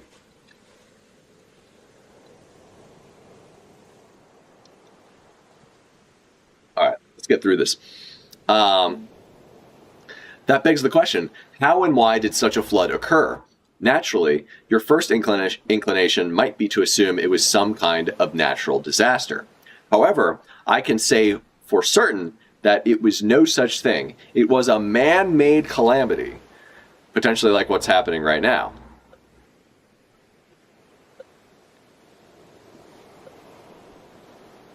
You can't be serious. Oh, Big News Morgan's he's shutting his beak up. Shutting his beak up. That's funny. I love his little floating teapot thing. That's cute. Oh, so funny. So funny. Oh, and fucking Waffle's there as well. Nice. This is the wildest pairing of characters. such a crazy team up. Who would have expected it, right? You can't be serious. If this catastrophe was brought about by natural means, there would be records. And he's so mad he's not getting the big scoop, dude. He loves getting the big scoop. He's like, this is big news! He just wants the big scoop, man. That's all he wants. If this catastrophe was brought about by natural means, there would be records denoting early warning signs several centuries earlier. It was a severe world-altering event, after all. I mean, fair, yeah. Yeah, I guess that is true. But in all my research into meteorology, geology, ecology, and atmospheric science confirmed that there was no such natural buildup. Okay. So it wasn't just the polar ice caps melting then. It is impossible for such a drastic change to happen spontaneously within the span of a mere 100 years. Okay, meaning the cause lies elsewhere. My suspicions were confirmed a few days ago when I analyzed the world's current sea levels. Oh shit. And they're freaking the fuck out, dude. Saturn looks so pissed. So does that big old pig. This will be hard to accept. But that disaster 800 years ago was caused by ancient weapons technology capable of sinking the world. Fuck. So, okay. So now we're getting into the ancient weapons. And it's crazy because, like, they are, like, a thing that everyone's been worried about people finding these ancient weapons, you know? Also, is that giant robot in the basement that's, like, marching around fucking shit up, is that an ancient weapon? Like, I don't know, maybe. Interesting. And that very same firepower evidently still exists, just waiting to be used again. In other words, that great war which ravaged the world during the Void Century, we knew is still ongoing. Oh shit. Eam called out to his face, because it's definitely possible that that space laser he has, that Death Star beam that destroyed Lelouch, that could easily be... I mean, that would not surprise me at all if it was an ancient weapon. Like, that would be totally... Like, that's, I think, what a lot of people have speculated. So there's Pluton, which we don't know where it is. There's Shirahoshi, which is an ancient weapon. Neptune, or Neptune? No, there's King Neptune, and then there's Poseidon. She's the Poseidon. And then, what was it called? And then, I think there's one other, but I don't know if we know the name of the other one. So, yeah. And it could be the one that, whatever, Eam has. So Eam is hearing this and fucking eyes wide, sweat beam coming down the side of Eam's face, giant crown, weird alien looking guy. Is he an alien? Is he a person? Let's find out. All right, let's see. I might take a quick break just to refill my drink, maybe get something a little caffeinated, because I'm yawning a little bit. I'm still alert, but I don't want to, I don't want to be yawning.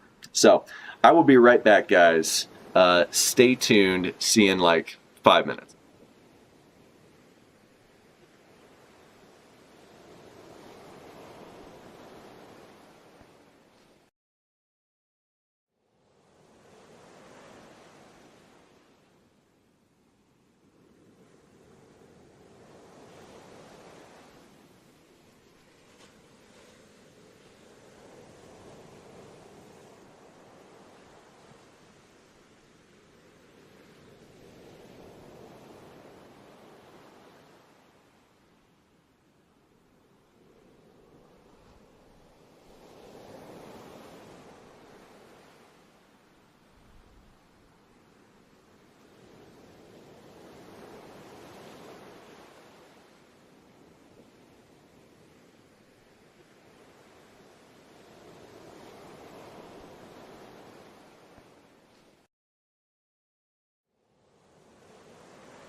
All right, guys. Thanks. Sorry for waiting, keeping you waiting. Sorry. Just needed to get up and stretch my legs for a second. But yeah, let's get back into this. No dilly dally, shilly shally at all. We're just hopping right back in. So, chapter 116, inner conflict. Okay. And this is Otsuru, and she has a scar on her side of her face. And there's also the samurai guy who is sexually harassing Okiku, I think? Yeah, I think so. Sorry, just getting a little background music kicking over here. I'm gonna have a little motz while we're saucing it up over here, you know? Okay, Ogre Child Yamato's Golden Harvest, Surrogate Pilgrimage, Volume 6. Otsuru gave me medicine and dumplings. Very good, very good. I love medicine and dumplings, hell yeah. By Ichiro Oda, translated by Stephen Paul, lettering by Vanessa Satone. Okay. This one seems like it's from a different scanlation group. Just like right off the bat, like it already seems weirdly like it's that they've translated the title of the cover story way differently than they normally do, and like the other group did not just like have like translation by like two people at the bottom. Like the other one was much more detailed, if I remember correctly, right? Let's just double check. Yeah, there's like a whole like this was the cupboard scans. Does the cupboard still exist? I don't think so, but I'm gonna double check. Hold on. TCB scans. One Piece. One. I'll just. You know what? Let me just type in the fucking URL. TCBscans.com. Okay. Yeah, I think from what I read on like Reddit, because I was looking for a place to read these chapters. Basically, I heard that the cupboard kind of got went out of business, more or less. Out of business. I don't even know if they were making any money. TCBscans.com, right? Let's check it out. Yeah. Oh, okay. TCBscans.com? Yeah, okay.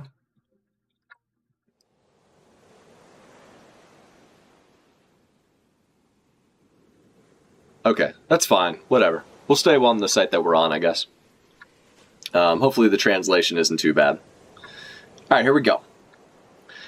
The weapons that sank the world into the sea are still lurking around somewhere? Okay, so freaking out.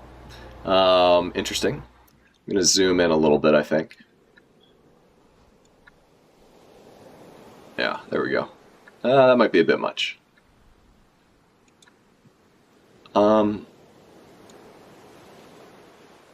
It's probably good enough for now. Well, I'll just keep it at 100 for now. Actually, I think we're fine.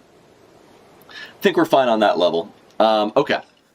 The war from 800 years ago is still ongoing. Where? How could any of them still be alive?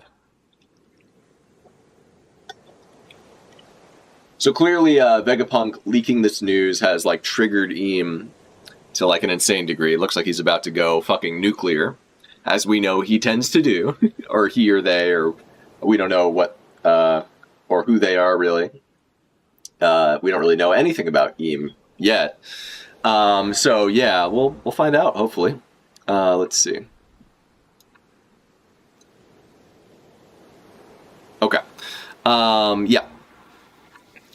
So, interesting, Eam walks over in this room full of flowers and looks at a picture of someone who looks just like Vivi. We presume, like, we learn about Vivi's, like, ancestor, who was one of the like, kind of leaders of one of the 20 nations that made up the world government, but decided to side with the Ancient Kingdom, I think, because they were secretly a D or something? No, they weren't secretly a D. That was something Cobra found out. and that's part of the reason why they didn't join. But it seems like Eam has some reverence for this, like, this Vivi-esque character, this Vivi-esque, well, Vivi's ancestor. So I forget, I think we did learn the name of that person when Cobra gave his explanation on, like, oh, well, we're actually, I'm Cobra D, something, Cobra D's nuts. And then I believe, like, we learned this person's name, but I just don't remember off the top of my head. I'm sure it'll come up if it's important. I'm not going to go wikiing it right now. How can this war still be ongoing if no one knows about it? Explain, Vegapunk. Sadly. Fuck, dude. Aww.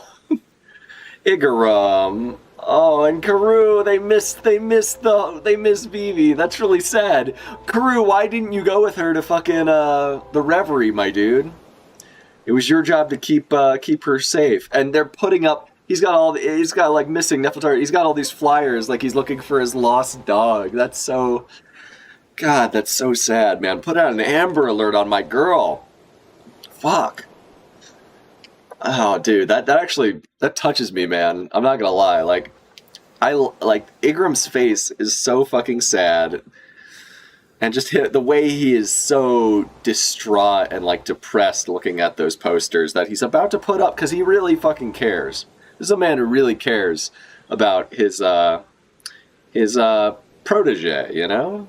Like, so that's really sweet. And they're all crying because their king is dead, dude. I owe you all my deepest apologies, but I need you to understand why.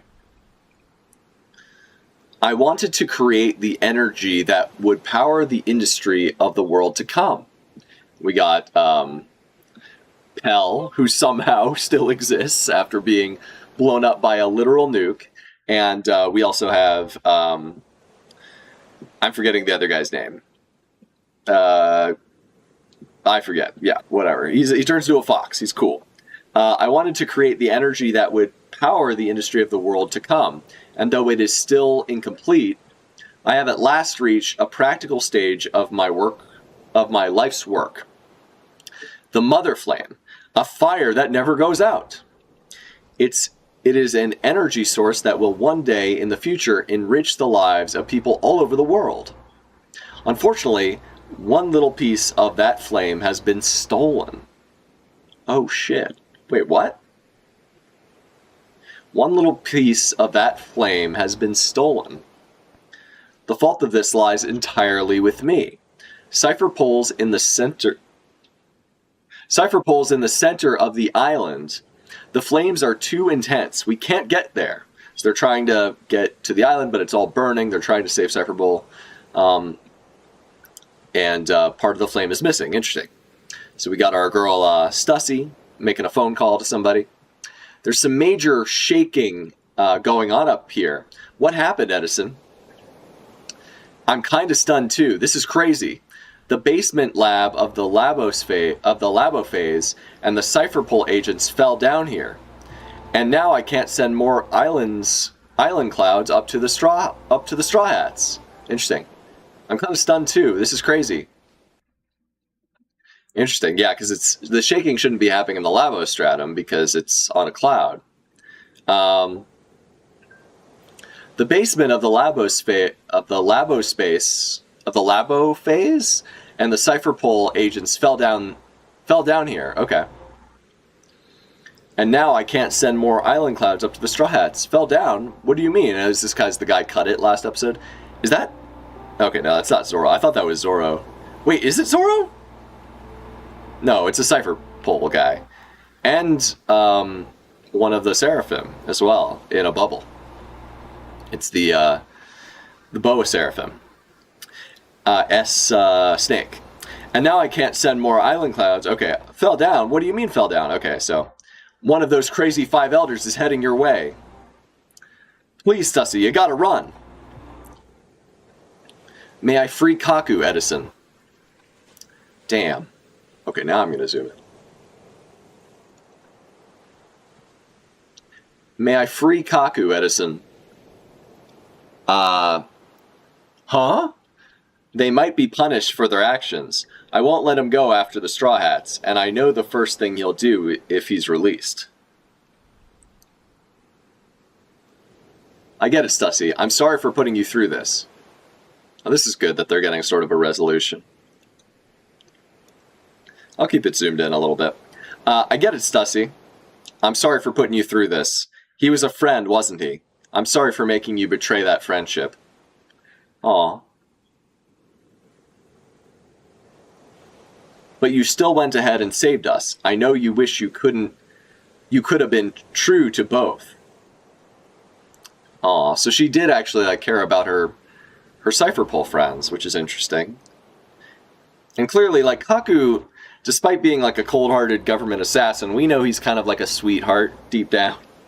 Very deep down. You know, he actually felt bad having to betray his friends at Galila. We know this, right?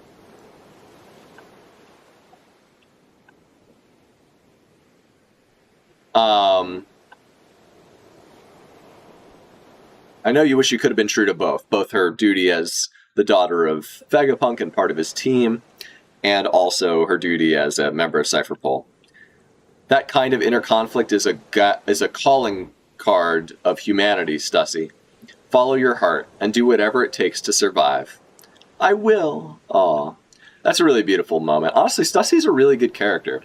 Like, I didn't expect to like her. Like, don't get me wrong, I always thought she was a cutie, and I liked that she was secretly, like when she came out and shot that guy with the finger pistol, that was badass, like, and then like threatened Big News Morgans, like that was badass as fuck, when she like made her kind of move in Whole Cake Island to get the Tamate Bako, but I didn't expect her to like resonate with me. Like, this is a really resonant arc that she's going through, and like I really like it. Like, I'm getting something out of this.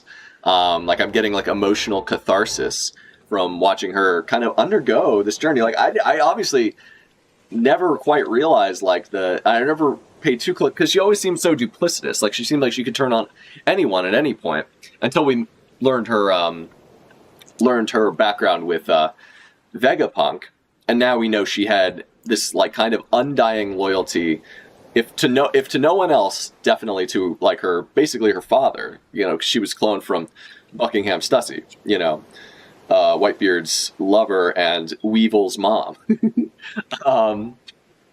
But like literally though, but literally.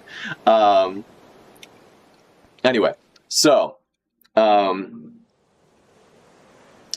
2 weeks after the theft of the flame, the sky over Lelouchia shone with a powerful light.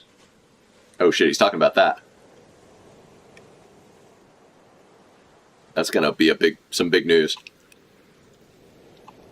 I think he's about to talk about an ancient weapon, because he's talking about what Eam did to Lelouchia. The sky over Lelouchia shone with a powerful light. Lelouchia, everyone kind of pipes up, and these are actually the refugees from Lelouchia who came to the Revolutionary Army base. And that's the girl, the milkmaid, that Ace used to hang out with in his cover story. Very interesting. And the kingdom vanished without a trace, according to reports. After that was when I observed the first signs of worldwide earthquakes. As a scientist, and with utmost pride in its development, I can tell you this. That was an ancient weapon? Oh shit. You mean someone did that to Lelouchia? Nothing but the Mother Flame could have created so much energy. Interesting. So they stole a part of the Mother Flame in order to power an ancient weapon. Crazy. Excuse me. Lelouchia is gone? Not to my knowledge, Majesty. We'll go and find out. Oh, this is the Punching King. I forget his name, from Dressrosa. Yes, sir. The flame that I created was used to activate an ancient weapon. Fuck. I know nothing about who might have carried this out, but the results speak for themselves. My actions have led directly or indirectly to the loss of many human lives, a fact that weighs most deeply upon my soul. I am so sorry. Wow, and he's just prostrating himself to the people of the world. I have inadvertently proven that the man-made disaster that once sank the world is possible again. No, Vegapunk! So that makes sense why they hadn't used it before, because presumably he didn't finish the Mother Flame until fairly recently, right? But that's crazy. Like, that's fuck, man. So, like, it's possible again. Like, he's made it possible to awaken the power of the ancient weapons, basically. No, Vegapunk, it's not your fault. I mean, kind of is a little bit. What does that mean? Pluton is shh. So interesting. So he's thinking that. So again, with Wano, like the whole arc of Wano is about opening up Wano's borders, right? And how Odin wanted to do that because it would be the signal of like the turn of the tide, right? Now we know that opening up Wano's borders means like kind of breaking the wall that kind of houses old Wano, and underneath of which is presumably Pluton, right? So he's thinking it might be time to activate Pluton in order to fight against the world government. I think that's what Momonosuke is thinking right now. And obviously, Kinemon's like, shut the fuck up, don't talk about the ancient weapon, you idiot. Like, we can't speak about this shit. Shh, hush, Lord Momonosuke. In the past, there were 3 ancient weapons. Oh shit, yep, confirming what we knew. And Joy Boy attempted to preserve them for the future. Why would he do that for such dangerous things? Have we not sunk far enough? Who is the true evil here, and who fights the good fight? I wonder who's saying that.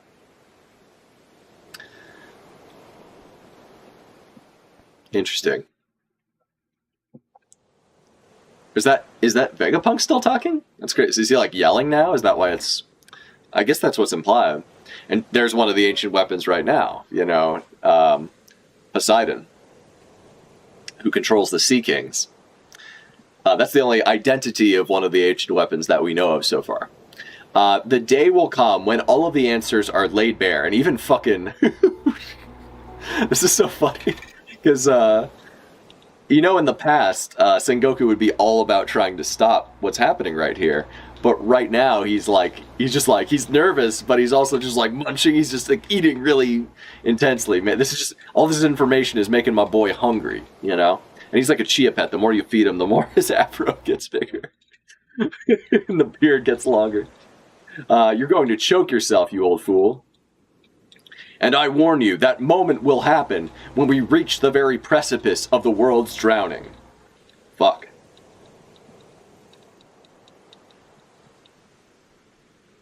Crazy. The Void Century is still ripe with mystery. Of course it is.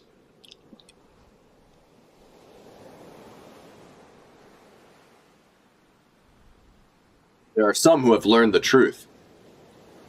However, there are some who have learned the truth. Oh, fuck, dude. You're really going to tell them everything, Vegapunk, and oh, shit. Did he just crush the snail in his hand? Dude, he is fuming, like literally fuming, man. That's crazy. Wow.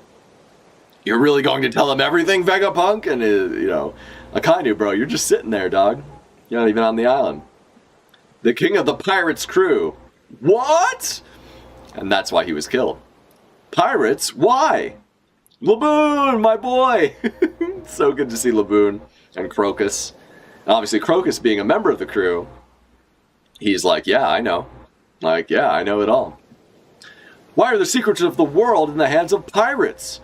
We're all in terrible danger. Oh, and you got these guys who are literally human traffickers. They're the ones who are crying about being in terrible danger. Hey, wait! That doesn't make sense, Stella.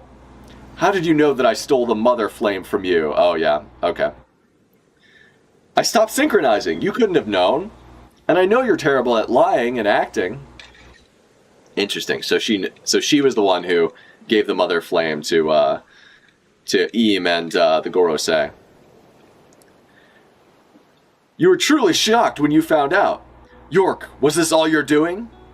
You received the information about Leloucha and then observed the data. So is he playing her the whole time? I mean, it could be possible. He's smart. So yeah, let's see. What does that mean? What does that mean? When the timeline doesn't add... What? When? The timeline doesn't add up. Right, okay. Did you know about the government's response? Oh, why is he sucking? Why is Sandworm guy sucking in all of the giving everyone the big suck? Why is he giving everyone the big suck? Does anyone understand why he's doing that? But if that's the case, I've been wrong all along. He wouldn't do anything as tepid as just hiding the transmission transponder snail. 5 elders. Okay, so she's cracked the case, I think. I know where the transponder snail is. You're certain? Absolutely. I'm Vegabunk too, you know. And he's just like, dot, dot, dot. Yeah, okay, whatever, girl. The transmission transponder snail is under the protection of the Iron Giant in the Fabrio phase. The Fabrio stratum or whatever. Or Fabrio phase, whatever. Nothing's working on it because it's like, yeah, so he hit it in there because this thing is basically invincible. Smart. That's some 4D chess right there. Who knows if even these guys can take this thing on? So it's like, is it inside the Iron Giant? Is it on its shoulders? I assume it's buried within. When they learned all of the true story, why did they drift apart without telling anyone? Why didn't they act on it? Hey, Ray. Oh, shit. You've had too much to drink. It's not like you to be this wiped out. And looks like Shocky just beat the fuck out of one of those pirates who came up to her bar. Ooh, I'm just an old man now. And you're telling them too much, Vegapunk. Don't be a fool, as us old folks should keep our secrets. Oh, shit. Don't rob the youngins of all the fun, right, Roger? And he puts down his scotch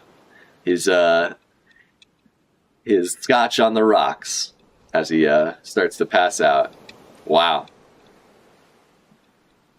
Crazy. Why didn't they act on it? So he's about to spill the beans as to why didn't they do anything about it? And like, we know that they did. We know that starting the Great Pirate Era was to get people to go out and like find these secrets and like find out the truth of the world, you know, and to chart the seas, because they knew that pirates taking to the seas was what the world government wanted to avoid, and the unification of those pirates was what the world government really wanted to avoid. So like that's dope. That's really cool. All right, let's proceed. Chapter 117. M-O dash? It's almost like words not being finished. Does this mean the transmission gets cut off?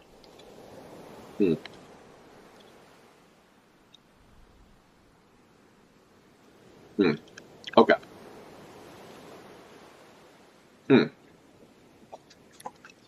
Please, sir, I want some mo.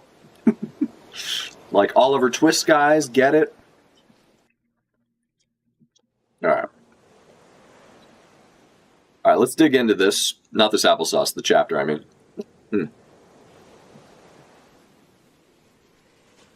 Alright, here we go. Sorry, guys. Just needed a quick snack. Apologies for the wait. Okay. Whew. Okay. Please, sir, can I have some more? Chapter 117 of One Piece. Oni Child Yamato and the Holy Inari Shrine Pilgrimage, Volume 7. So that one translates more comparatively to what we're used to. Although the tracing on this looks kind of iffy. But maybe that's just Oda's art kind of... I don't know, his art's been kind of... I don't want to say declining, but it seems like more unfinished nowadays. Probably just like declining health, similar to like what Togashi was experiencing, if I had to guess. Hope he's doing okay. Hope you're okay, Oda. Oni Child Yamato and the Holy Inari Shrine Pilgrimage, Volume 7. Time to visit the honorable world of the Yakuza. Oh shit. Does this mean Cat Viper is leading the Yakuza? I guess he's one of the members, along with our boy here, little homie. Why am I forgetting this guy's name? The guy who trained Luffy in the dungeon. Excuse me.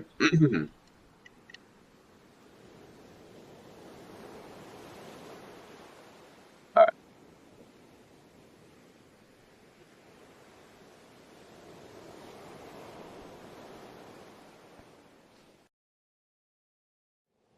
Pirate Island. Ambition always fuels the hearts of true warriors. Does that mean there could be a bunch of treasure down there on the ocean floor? You pea-brain, it's not like the world is full of cities of gold. I mean, hey. So this is Hachinosu Pirate Island. Okay. It's all 200 meters deep. Should be it's all 200 meters deep. You'd be sea beast chow if you went looking. Sorry guys. How we doing on how long have we been going for? Oh, 2 hours. Okay, let's keep going. It's all 200 meters deep. You'd be sea beast chow if you went looking. But ain't there ships that can dive? How the devil would we afford one of those? We'd have better luck trying to court some mermaids. I'll do anything to beat one. Yeah. I mean, they're going around some kingdoms. I mean, the kingdoms underwater look crazy. Look at that lion head. Is that just a ship or is that a kingdom? Like a sunken kingdom. Dude, oh my god. It's Mont Blanc, Cricket? Yeah, dude, it's Cricket. Dude, he grew a beard. He's looking fucking awesome. I mean, maybe he had a beard before, but I don't know. He definitely looks like more Chadley now. Maybe it's just Oda's art style has changed, but he looks badass. The Grand Line.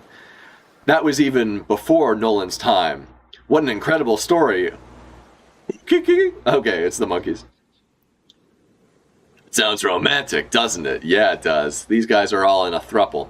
I'm just joking. They're talking about a man's romance, like essentially like the romantic idea of adventuring and, you know, charting your own course. That is what they speak of when they speak of romance in One Piece. Anyone else up for another diving expedition? Woohoo! Oh, shit. Yeah, they're actually... You know what? Holy fuck. Yeah, when we first met these guys, they were diving and finding, like wreckage and wrecked ships. Like, I bet they found all kinds of shit down there, especially now that we're learning more about this. Oh, and they have 3 ships. You can see both the monkey guys have ships, and then Nolan has his own ship of what might even be like his the leftover remains of his house as they do diving expeditions. G5, Navy General Hospital. Wait, GS or G5? It looks like GS, but I think it's supposed to be G5. Kobe Senpai, this must be about the One Piece. It really makes you think. I forget who this girl is. I know she's, I'm gonna pass out. I'll write everything down later. It's hard to keep up with all these thoughts racing around my head. So Kobe's all bandaged up after his battle on Hachinosu, as is Helmeppo and some of the other characters here. I just saw the captain. His recovery is going well, but he wants his space. Hey, things are really coming to a head, aren't they, Prince? So Prince looks a lot like one of the guys that like Big Mom was at the orphanage with. I don't know if he is. He probably isn't. He looks like young. He looks like he's in his like, you know, late 20s, early 30s type of thing. Yeah, it sounds like we're gonna get some hard to hear answers soon. It's our turn to step up. Nice. I like her design. I like the sun hat and the cool sundress. Oh shit, Drake's here. Okay. I just saw the captain. His recovery is going well, but he wants his space. Okay, so Captain, in this case, Drake? Oh shit, okay. Oh, sorry guys. Okay. So, yeah, okay, Drake. He's alive. We weren't sure because he was on Kaido's island, and we know he's a member of Sword, so it's cool that he's back. I like this guy. He's the Golem guy. I forget what the other guys. I mean, Helmeppo just has like knife swords and stuff. But it's cool that Drake's back in the mix. Like I like Drake. I wished we could have had a more interesting resolution to his story on Wano, but I'm glad that Oda's bringing him back because it means hopefully he'll get something interesting to do at some point in the story. Hopefully Oda's not done with him because I was super disappointed with what happened to him in Wano. He basically just completely got fucking wiped by CP0 and just like left for dead, basically. Yeah, just completely got fucked up. New World, Tashigi. Where are you now, Smoker-san? I'm at the General Hospital, so he's heading back to the G5 base on his cool-ass fucking water bike that he's powering with his fart powers. his cloud steam powers, I realize I have been quite vague on this point. However, I can't add anything further other than pure speculation. Keep going. What did Roger leave behind? Oh shit. He left behind aliens, man. No, I mean, he presumably what he said when he was on oh shit, there goes my light. What he said when he was on was it like when we were on Wano, we were getting the Odin flashback. What he said was essentially like, Joy Boy, you left behind such an amazing story. I feel like the One Piece is the full story, right? I think that's like literally what it is. Egghead, look, the barrier is lifting. What was that sound just now? It startled me. The clouds have stopped stretching. Don't worry, this is more than enough. We should be able to reach the sea, no problem, because they're going to use coup de burst. Yeah, the only issue is we'll be landing right on top of a fleet of ships. I mean, it's giant ships, so that shouldn't be too bad anyway. I've loaded the cola barrels. We can blast off at a moment's notice. We're close. Okay, so Jinbei and Zoro are coming in. Oh shit. And now there's the fucking crazy horseman guy. Can Zoro even do anything against this? Oh shit. Looks like he's going to stop the Sunny. That's that's not good. I feel like this guy is potentially like even more dangerous, like, to the Sunny than like potentially someone like Big Mom could have been. Because this guy is like the kind of guy who isn't gonna like, you know, slip on a banana peel. You know what I'm saying? I love Big Mom. Like, this isn't me. I like that Big Mom is silly and that she fucks up sometimes and that she can be like caught off guard or caught off balance, you know, or like, you know, that's the way you beat her is by keeping her off balance, because like 1v1 you're gonna get fucked up. But I think this guy is like more locked in than Big Mom usually is, and I think that's gonna be that could be the downfall of the Sunny, honestly. We wound up chasing after a strange monster. Huh?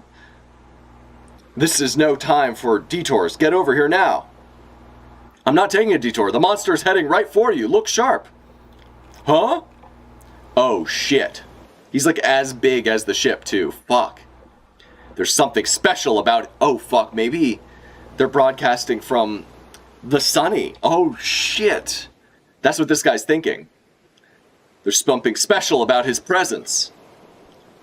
Oh fuck. An elder? What? Fishman. Oh, he's gonna throw Zoro at him. Nice. Nice, dude. Oh, a Zoro Jinbei tag team attack? Okay. I fuck with it. That is badass. That is badass. That's how you do a team up. Because I was like, how is Zoro going to get there in time? There's no possible way he can, especially after his big fight with Lucci. But he clearly still has some gas in the tank. He's just taking a break. And like, Jinbei tossing him is awesome. That's sick as fuck. Excuse me, guys. Okay. Fishman Jutsu. Oh, I mean, it's Fishman Jujutsu. Kataguruma, two-sword style. Sukavati's Bliss.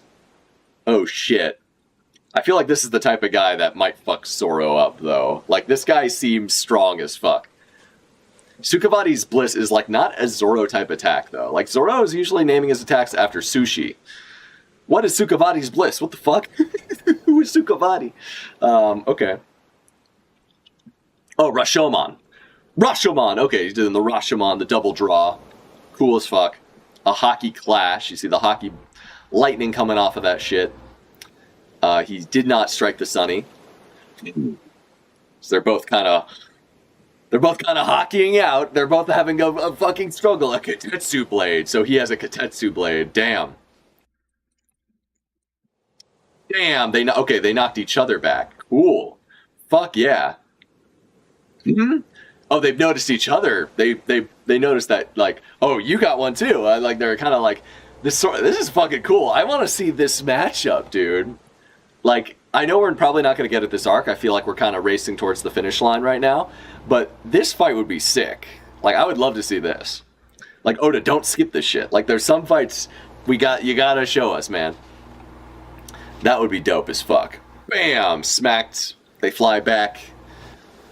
Look at them on the attack. Okay. The catcher, Jinbei. Gotcha. Zoro, launch the ship already. We'll jump on. There's no time to waste. I mean, true. Yeah. Yeah, they have to go now if they ever want to get out. Like, they have to Kude burst now. Because these guys have a guy who can fly. Like, they have a fucking Birdman. They gotta get off the island, like, this instant. Like, literally. Like, they are about to get fucked up. Like, that was the Sunny, like, done. Like, just then. If Zoro and Jinbei hadn't arrived when they did. Northeast coast of Egghead. Straw Hat's still not here. Oh, shit. So, they're waiting for Luffy and, the boys. Luffy and, Dory and Brogy. Hurry, we can't hold them back much longer. So they're trying to get, they want to take off, but they're getting bombarded by Navy ships. Luckily, their ship is fucking massive. It's like a whole ass, like, ark. Noah's Ark going on. Like, fucking insanely huge.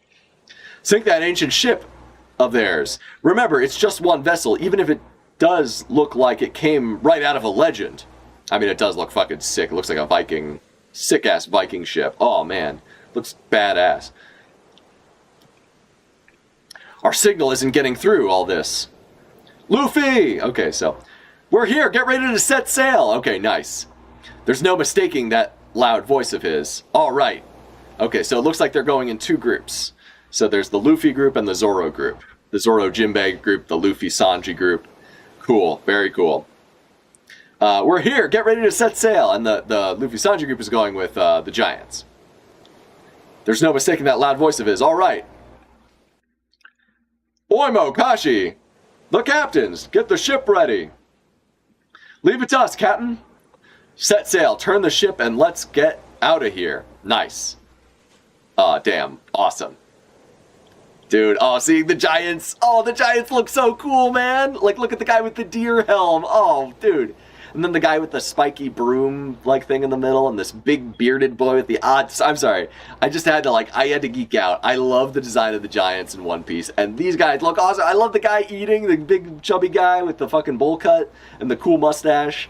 Oh, man. He's just like, yeah. Like, this is fucking... Oh, dude. It's awesome to see these guys. I'm loving it. I'm loving it, man. I can't wait to get to Elbaf, dude. I'm so here for it, dog. I'm so ready. Let's see this shit. This is like the arc I've been waiting for the most, like basically since like the start of One Piece, especially the start of the New World, when like it became like a real possibility that we'd end up going to Elbaf at some point. Dude, I am so fucking stoked. I cannot wait to get to Elbaf. Oimo, Kashi, the captains. Okay, so we're getting ready. Set sail, turn the ship, and let's get out of here. Don't let them get away. So they're firing arrows. They're shooting guns. Or guns that are literally cannons on sticks. That's hilarious, dude. That's actually so funny. That's so funny. Holy shit, that's hilarious. These pirates are from over 100 years ago. Don't be scared of fossils like them. Yeah, but they're getting fucked up. Shake them off, you bastards! This is impossible! Oh, no. Oh, dude, the giant warrior pirates are so badass. They're just hopping into the sea, literally jumping into the sea and just crushing one ship. Like, each of them is big enough and strong enough just to, like, fucking fuck up a whole ship. Like, this guy's just picking one up by himself. The other guy's, like, picking, like, little guys off them and, like, throwing them and eating them. This guy just walks in and, like, fucking one slice of his axe and it's just, the ship is just crushed. Dude, this is fucking sick. Yeah. Fall back. Get all the remaining ships in formation. Give it everything you've got. So they are just tearing these Marines apart. No wonder these guys were so fucking feared. Like, they absolutely, like, it was said that these guys were legends who, like, shook the world. And now we see why. Like, they're fucking going ham, dog. Like, they are, like, a force all on their own, dude. Like, it's like, damn, dude. Like, it's crazy to see so many giants just going nuts, going fucking ham all at once. That shit's awesome. Alright, let's keep going. Dude, this is awesome. I can't wait to get to Elbaf now, man. Talk about sloppy. You're all meant to be paragons of justice, remember? Okay, so that's, now we got some vice captains stepping in. Don't settle for being another face in the crowd. Step up and be a star. Vice Admiral Bluegrass. So we got all these different vice admirals kind of stepping in to fuck shit up. Whoa, she punched a hole in the hull! And I'm gonna punch one in you, oh shit. Yeah, rock and roll blaster! She's doing a fucking rock and roll hockey punches. Is it like some sort of sonic punch? So this guy punched a hole in the hull with his laser beam. So yeah, the Vice Admirals are strong. They can take on a giant. They can fuck him up pretty good. I don't know if they could beat him, but it looks like she's fucking Kashi up. Damn. Wow, Vice Admiral Doll! Her ferocity always sends shivers down my spine. I mean, Doll is cute as fuck. She's a baby doll right there. I mean, like, I don't know. I just really like her punk design. I like her haircut. And, yeah, she's a bad bitch, for sure. Her ferocity always sends shivers down my spine. Kashi, keep going. So what if they're freaking giants? So they're going at it. What the? Then he's looking. He says, Pig, where are you, Piggy? Wasn't that board just behind us a second ago? That's great. Now we just gotta worry about boarding the ship. Wheeze, wheeze. Fuff. You said it. It's high time we set sail. Go, blah, blah, blah, blah. Where did he go, though? Oh, so now they're all going after this guy. Right, because he's the one who has the broadcast. Oh, shit. Yeah, they're all... That makes sense. That makes sense why they all kind of, like, focus their efforts in one place. Nice. That honestly... If York was on the side of the Vegapunks, this would be a smart place to point these guys' attention to. I don't know that she is, but I could see potentially going either way with her, like being a triple agent who's actually betraying the world government by kind of getting close to them or something. Or, I mean, who even knows? I have one last message I wish to impart. It is for those of you who are I mean, this is a sick panel. I just gotta say that. Like, look at the sandworm, the, Saturn the spider, like the big Birdman and the pig, like, oh, they just look so intense. I want to see like a high-def version of this. I'll check to see if there's one online later, because this is sick. They're all just like following this like lumbering giant, about to fucking strike them all at once, beat the fuck out of them. I have one last message I wish to impart. It is for those of you who are scattered all across the world. Wait, is that... Oh shit. Oh shit. Wait, is that... Yes. It is the very Iron Giant which rampaged through Mary Joss 200 years ago. There can be no doubt of that. Oh shit. So yeah, they recognize him. So have these guys been alive for over 200 years? I mean, it seems like that's what's being implied by the fact that they I mean, this guy looks so fucking cool, man. The design with like it just looks like such a scary, like horrific, mythical beast. Like, I love it with the tail, like it's like some sort of chimera dragon. It's like so cool, like such a cool design. Yes, it is the very Iron Giant which rampaged through Mary Joss 200 years ago. There can be no doubt of that, so they recognize it. Those of you who carry the letter D in your name. Oh shit, are we about to get like fucking D lore? Curse you!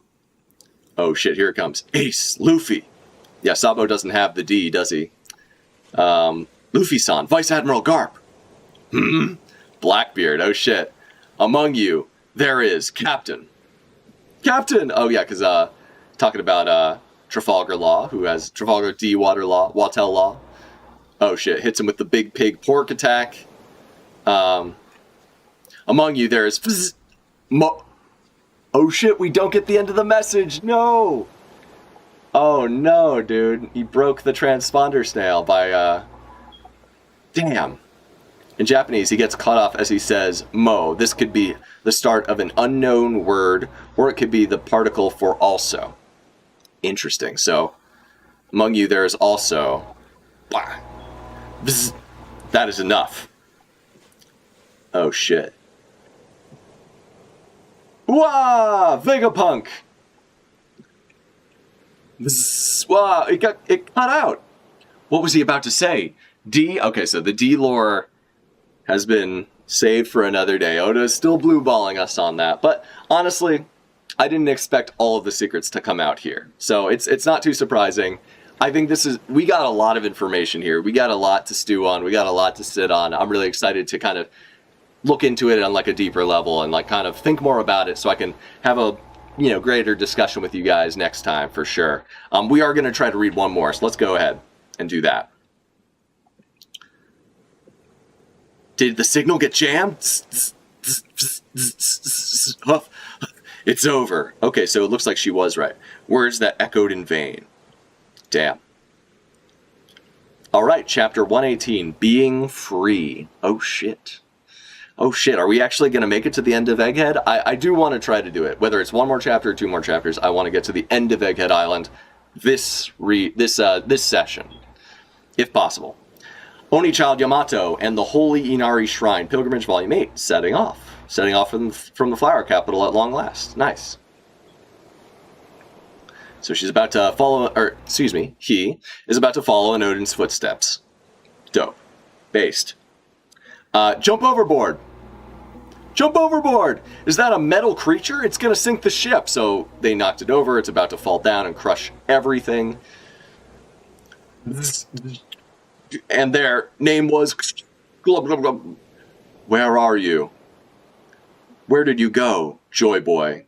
So this thing can also communicate, like, via the voice of all things. Is the voice of all things, like, something only people with the D can understand, but also, like, Momonosuke can understand it? And Law couldn't pick up on it, but maybe he will be able to at some point. Is it, like, specifically for people with the D? Or, like, people who were allies with the D, like, 900 years ago or whatever? I wonder. Joy Boy, where did you go? Glub, glub, glub. I wanted our paths to cross. You were here, right, Joy Boy? How strange. How very strange. It feels like the fact that he keeps talking about Joy Boy, and also Zunisha did as well, makes me think that maybe, like, the fruit, that if you inherit a fruit, maybe it, like, contains, like, part of someone's soul. Like, someone's soul is carried forward. Like Sabo has part of Ace within him because he ate the Mara, like that type of thing. I feel like that could potentially be an explanation for some of this stuff. Now, what the hell is that? A giant boar? A mammoth? Oh shit, he looks scary as fuck. What's the deal with this crazy island? I mean, he looks massive, dude. Like, he's bigger than the giants. It's honestly insane. Did something go wrong? He was cut off mid-sentence. What could have caused the broadcast termination? Now that I think about it, what could have killed a genius like Vegapunk in the first place? Oh shit. I don't know where this is, but clearly this is Alabasta, because we got our boy, the guy, Koza? Koza, I believe. Don't tell me someone's had him killed.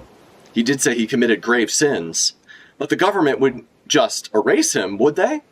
No, no way. Remember what was happening before all this? Straw Hat Luffy was holding him hostage. This is obviously the work of those dastardly pirates.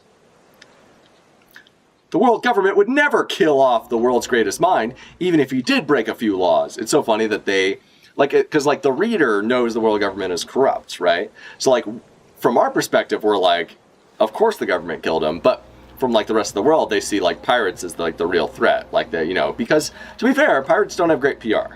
You know, they never have in this universe. And honestly, probably, to some degree, I mean, maybe in real life, because, like, people think pirates are cool, but you know what I'm saying. The world government would never kill off the world's greatest mind, even if he did break a few laws. So it really was Luffy Land. Oh, come on. And obviously Rebecca's like, come on, dog. Don't be a fucking silly boy. York. York, huh? What's up? How many of you Vegapunks survived? Vegapunks, other than me? I just checked who's still interfacing with Punk Records. There's only 2 left. Gotcha. So it's Atlas and Lilith. It's the girl squad. Lilith is still up on the stratum. Fuck, they're still there. And Atlas is down at the northeast coast. Shall we eliminate them? Yes. Punk Records appears to have been programmed. To function and grow even after the Stella's termination. We can benefit from it through York. The other 2 geniuses are nothing but loose ends. Oh shit, okay. That's true. I mean, they do have one on their side, so, like, that's pretty important.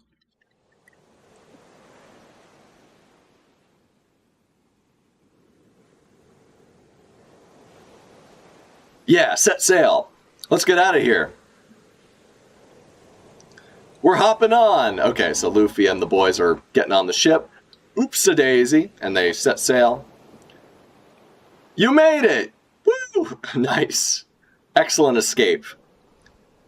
Of course, ba ba ba ba ba ba ba. Luffy! Okay, so I like that Bonnie's happy to see Luffy. I like that she kind of gets along with them now. Whoa, is this a giant ship? Whoa, so this is a giant ship. So Luffy's the first time being on a giant ship. Obviously, he's super excited about this. It's so huge! Where's Usopp? Isn't he here? What about Chopper? So Frankie's asking about where everybody is. Or is that, yeah, that's Frankie, I guess. Damn it all, chase them down. There's no way we can let them escape when we have this many battleships. The giants are too tough. Are you two gonna be okay? All the vice admirals were turned into children by Bonnie's power. Wow, dude, Bonnie is fucking strong as fuck. That's crazy. That's awesome. Vice Admiral Doll. Bonnie, that bitch. Vice Admiral Bluegrass. I mean, Bluegrass looks super cute as like a little kid. I don't know. It's so funny because like she was such like a like crazy old lady. I did like this crazy old lady who's just like plays like sick tunes on her. And does she just listen to Bluegrass? She seems kind of like, I don't know. It seems like she's playing some loud ass music. But I guess Doll is like the punk chick. She's the Bluegrass chick with the cool hippie glasses, and then you got Giraffe Man. I don't even know what's going on with Giraffe Man. Is this a real person? Like, he looks like a fucking automaton, right? The giants are too tough. Are you two gonna be okay? Vice Admiral Bluegrass. Squeak! It's so frustrating to be rendered helpless like this. Her ability is incredible. I mean, yeah, it's pretty crazy. You Marines are gonna go in.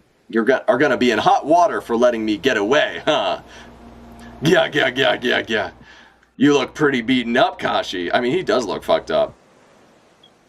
Oimo, Kashi! Sanji here. We've successfully set off. Nami, how's it looking up there? We'll be right behind you. Okay, great. Straw Hat, I've been itching to see you again. Is that Oimo or Kashi who's saying that? We'll be able to launch into the ocean thanks to Edison. But we may need you guys to help us land safely. Of course, Nami-san. Robin-chan and Lilith-chan are my top priority. Of course, Nami-san, Robin-chan, and Lilith-chan are my top priority. Okay. Even if you sink, nothing could stop me from rescuing you ladies. Why not save everyone? I'll make sure the ship isn't damaged, says Frankie. Stop forgetting the rest of us. Something's coming from above the islands. Oh shit. The bird boy. Another elder. They're really coming after us now, huh? Okay. Sanji's kind of recognizing like the threat that they're facing. Like these elders are like all Yonko level at least. Like these guys are strong as fuck. So it's scary. Oh my, you must be Straw Hat Luffy. Oh, do we know that this cool looking chef guy? I love this design, dude. The giants are so funny. This guy's got a great design. He looks so silly. I don't know what he reminds me of. Like maybe like Heat Miser from those old like stop motion Christmas animations. He kind of reminds me of that a little bit. I love this guy's design. He looks awesome. Or maybe Meister Burger from that same kind of period. I don't know. I don't know if you guys would even know what that is, but that's kind of old school shit. The captains warned me about your appetite. That's why I had a bunch of food ready. But I wasn't planning on serving this all in one go. Sorry, I gotta fill up now. Just cook some more for later. Go gya. You really eat a lot, don't you? Oh shit, so this guy's coming down. He's firing a big fucking... Is it a fire blast? What is it? Is it a lightning? It looks like fire, I guess. Roar! Protect the little people! So hot! Okay, so they're blocking it. Trying to set their ship on fire. Ooh-ah! Bjorn, Sig. Or Bjorn, Sig. You guys hang in there. You guys hanging in there? Okay, so Bjorn and Sig are the name of these two guys. I like that the names are all like Nordic names. That's fucking sick, dude. I love that shit. Put out the flames. We can't let the sails catch fire. What the? Is that a bird monster? I owe you one. Thanks for having our backs, giants. It's blistering. Let's move Vegapunk and Daddy. They'll burn. I'll carry them. Okay, so they're moving Kuma. Guess there's no ignoring these monsters. If they can fly, they can chase us to the ends of the world. Not a single one of you will be permitted to escape. Mm-hmm. So Frankie notices something. Whoa, it's another earthquake! Alright, my belly's full, let's go. Okay, so Luffy just filled up. Nice, so Luffy just refilled. He had his fill of food, which means he can fight again. No way, is that what we heard is what we heard true? Are the sea levels really still rising? This is bad. Oh shit. Bonnie! Wow! Nika! Again, I've got no idea who you're talking about. That's the thing, yeah. It's like, who the fuck is Nika? I'm glad Luffy does not give a fuck about the moniker that he's been given, you know? Alright. Let's see. How are we doing on time? Okay. It's like a festival beat, because his like heart is pounding, he's doing the drums. It's like a festival beat. We can't both dance around like this, you blockhead. Who's gonna put out the fires? Ba ba ba ba. Interesting, so the giants like to dance along to the beat of Luffy's heart. Come on, don't you want to blow these guys out of the water? I couldn't keep up with you in that form. Of course you can. I don't know how your powers work, but I'm sure you've got this. Oh, that's just how I look when I'm totally free. Oh shit, here we go, totally free. That's just how I look when I'm totally free. I like that he, that's how he sees it. I like that that's how he sees it. He's like, I'm just going full freedom mode, you know? That's what, Gear 5 is for him. That's awesome. And that's kind of, seems to have sparked something in her. She's going to go full freedom mode as well. Distorted future, give me a future. What? Where I'm totally free? She literally copied his powers. What the fuck? What? That's crazy. What? She could just use his powers? What the fuck? So now there's Nika and Nikettes? What the fuck? This is like such a weird way to see like gender bent Luffy. Because I feel like that's kind of what they're going for. You can rest now, Ginny. I swear I'll raise her well. Give me a future where I'm totally free. That's honestly, this is insane. She looks just like him. It looks like she totally copied his whole fit. Wow, yeah. That's the spirit, Bonnie. What the hell are they? I did it. Whoa, 2 Nikas? Okay, I hate that they named him Nikas, man. It's such a weird thing to say. They become albino giants. And all the giants are like, fuck yeah, this rules. And he's like, what? Let's do this. Dun, dun, dun, dun. So now we got 2 Nikas against 1 Birdman. Yeah. I sense something is amiss. We must hurry. There you are, 2 warriors running amok. And now this guy is waking up again. Oh shit. I think this guy is what's going to be what saves them, that covers their retreat in the end. Yeah, let's do one more chapter. We have to try to... I want to try to get to the end of this thing, man. I want to try to finish Elbaf tonight. Or not Elbaf. Not Elbaf. I want to try to finish this shit tonight. The stuff that we've been talking about, you know? One Piece. Not all of One Piece. But you guys know what I'm talking about. It's this stuff. This arc. Egghead. There we go. Took me a minute. Okay, chapter 119, Emmet. Ogre Child Yamato. Ogre Child Yamato's Golden Harvest Surrogate Pilgrimage. Volume 9. So this is kind of going back to the translation we did a few chapters ago. Kibi pelleted with rocks by children who hate Kaido. So they see that, you know, this is a Kaido person, they're an Oni, they're related to Kaido, we don't like you, we're racist, we're going to throw, you know, rocks at you. Just go, Stussy. You said you know what I'll do next, didn't you? You think we're friends? Don't make me laugh. A cold-blooded colleague whom I respect, maybe. But once Lucci gets here, I won't be able to stop him. So Kaku's like...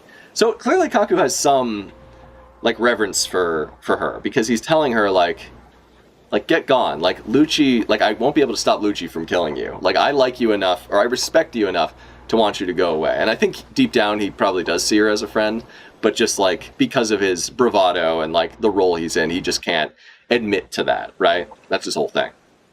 Kakuai, and she's crying. Just go. So dramatic. Just walk off with attitude.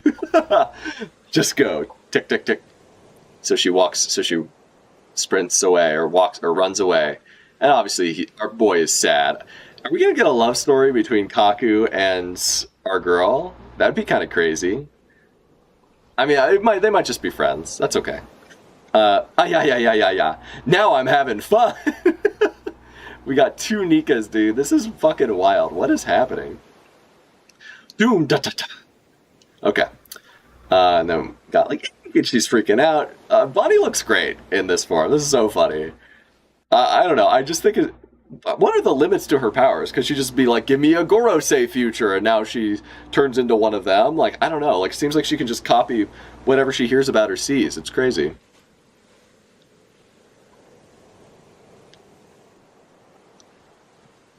All right, let's see.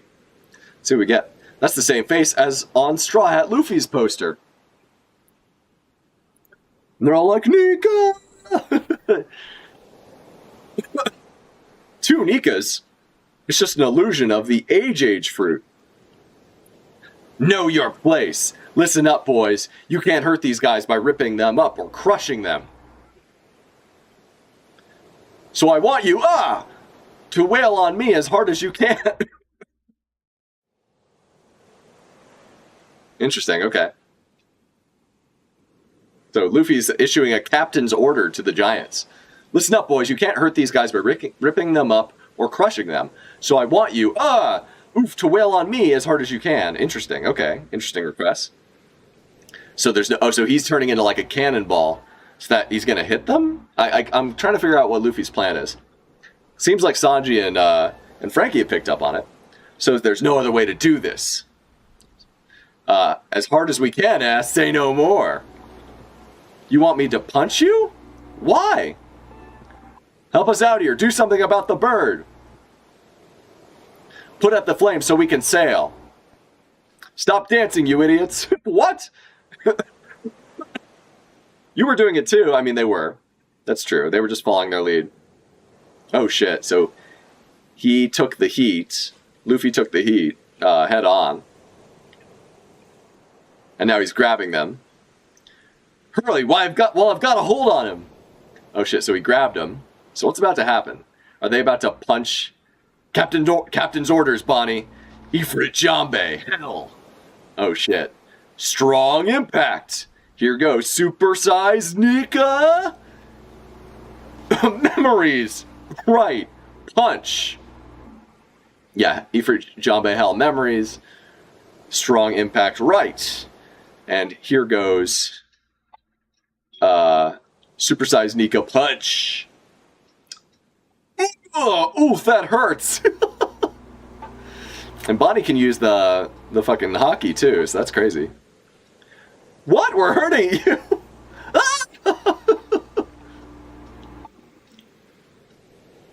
Well, yeah. And then he's slamming into the Gorosei. I hate the way this page has been cut, man. Fuck, okay. I don't know if this site's the best to read, but I don't know. I don't know where else to check this out, so. Well, yeah. Of course it's gonna hurt if you use hockey. Like, yeah, why did you use hockey? So stiff. Gum? Keep that pressure on, Bonnie. Push him like you're trying to squeeze the life from his lungs. What's wrong with you people? That's pretty funny. And then he's like, getting punched. I feel like he's going to try, he's trying to blast him off, right? Like he's trying to build up pressure and impact so that way he can like send this guy flying at least. Because if you can't beat him, you just got to send him packing, right? Garoon! He's like, pushing up against this guy, and he's like probably sucking him in so he could blast him off with like a big launching power. Dawn Balloon! And sends Team Rocket blasting off again. Yeah, it's gone. Damn. Literally Team Rocketed that dude. And it can't come back. Let's get going, people. Rah! Where's Usopp's group? They should be coming down any second now, but they're late. Oh shit. Yeah, what's happening? I'll go and see. What? No, Atlas. York is monitoring us. Lilith, we should... But actually... Nothing of the sort. Oh shit, we're about to get some more information. Because this thing's walking on the bottom of the sea now. But actually, nothing of the sort. Whole Cake Island. So we got Katakuri and the gang. Huh? And I forget what this guy's name is. I remember him, though. He was the one who got Moscato, maybe? And then I forget. I don't know who this is at all. But, oh, hey. Which you might consider a will. But actually, nothing of the sort. Which you might consider a will. Interesting. So it's not... The will of D might not be what we think it is, because they said something about a will. Okay. Oh, hey. It's back on. What's he talking about? Inherited through the years. Which you might consider a will. Nothing of the sort. Which you might... But actually, nothing of the sort. It's something which you might consider a will inherited through the years. It's back! No shit. The picture is fixed. Was there a problem with the transmission? There was only a temporary break in the mental waves. Can only pray that those at the mercy of this reason. The transmission snail's memory and mental waves work on separate circuits. You have to actually destroy it directly, elders. Can only pray that those that at the mercy of this reason will be able to hear this message. Huh? What the? Whoa! Okay, so a bunch of stuff is starting to fall. Is that rain or bombs? Neither. It's Cypher Pole and a bunch of rubble. Where are they coming out of the sky? I mean, that's a good question. Catch them or they'll die on impact. Okay. The Seraphim, too. Oh shit, the Seraphim are coming with, huh? They're all falling down. It was that monster. It spit them all out. Duh, looks like a fountain. They're coming this way. We need more distance. Oh shit, he's trying to suck them all in, even from that far away. Here it comes. Watch out for the big suck. He's about to get sucked up. Big ol', giving them the big ol' suck. Damn. Giving them that giant suck. Now we're going backward. Furl the sails. Use the oars. Enough of that. So Luffy goes in and punches that guy in the fucking face. Go, Nika, go! White giants? Monsters? Cypher Pole from the sky? Is this all a bad dream? Snork? It is pretty wild what's happening here. Oh, shoot. There goes the boar. Watch out. He's really, really sturdy.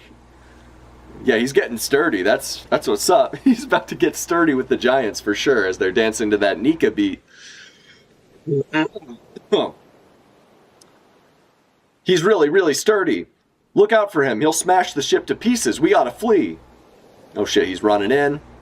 Big old pork chop. Running in. He's about to enter the sea area. Whoa, shit. Bonnie, I can't freedom is tiring. Joy Boy. Oh, here comes the guy. And Luffy heard the voice. Oh shit.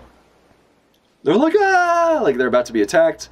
Big guy comes out of the sea and punches the tusk off of that motherfucker. Nice. Kabam! Remember, Emmett. Remember, Emmett. Only when the time is right. Who? Emmett? So who is Emmett? That was the title of the chapter, right? Time. Only when the time is right. Time is right, I think Luffy says. What the heck is that? Robo! And obviously, he loves a cool robot. Alright, guys, I have one more chapter in me, and then I need to call it. Chapter 1120, Atlas. Okay. Ogre Child Yamato's Golden Harvest, Surrogate Pilgrimage, Volume 10, Denjiro, Daimyo of Kibi. Oh shit, Denjiro became the Daimyo of Kibi, nice. Sentences the children. Interesting. Okay, that's cool that he became a daimyo. He definitely deserved it. He's like a badass. I guess he sentences the children. Okay, bit much. Child imprisonment, not the best thing, but I guess do you Denjiro. You do you, king. I mean, he killed the king, so long live the king, I guess.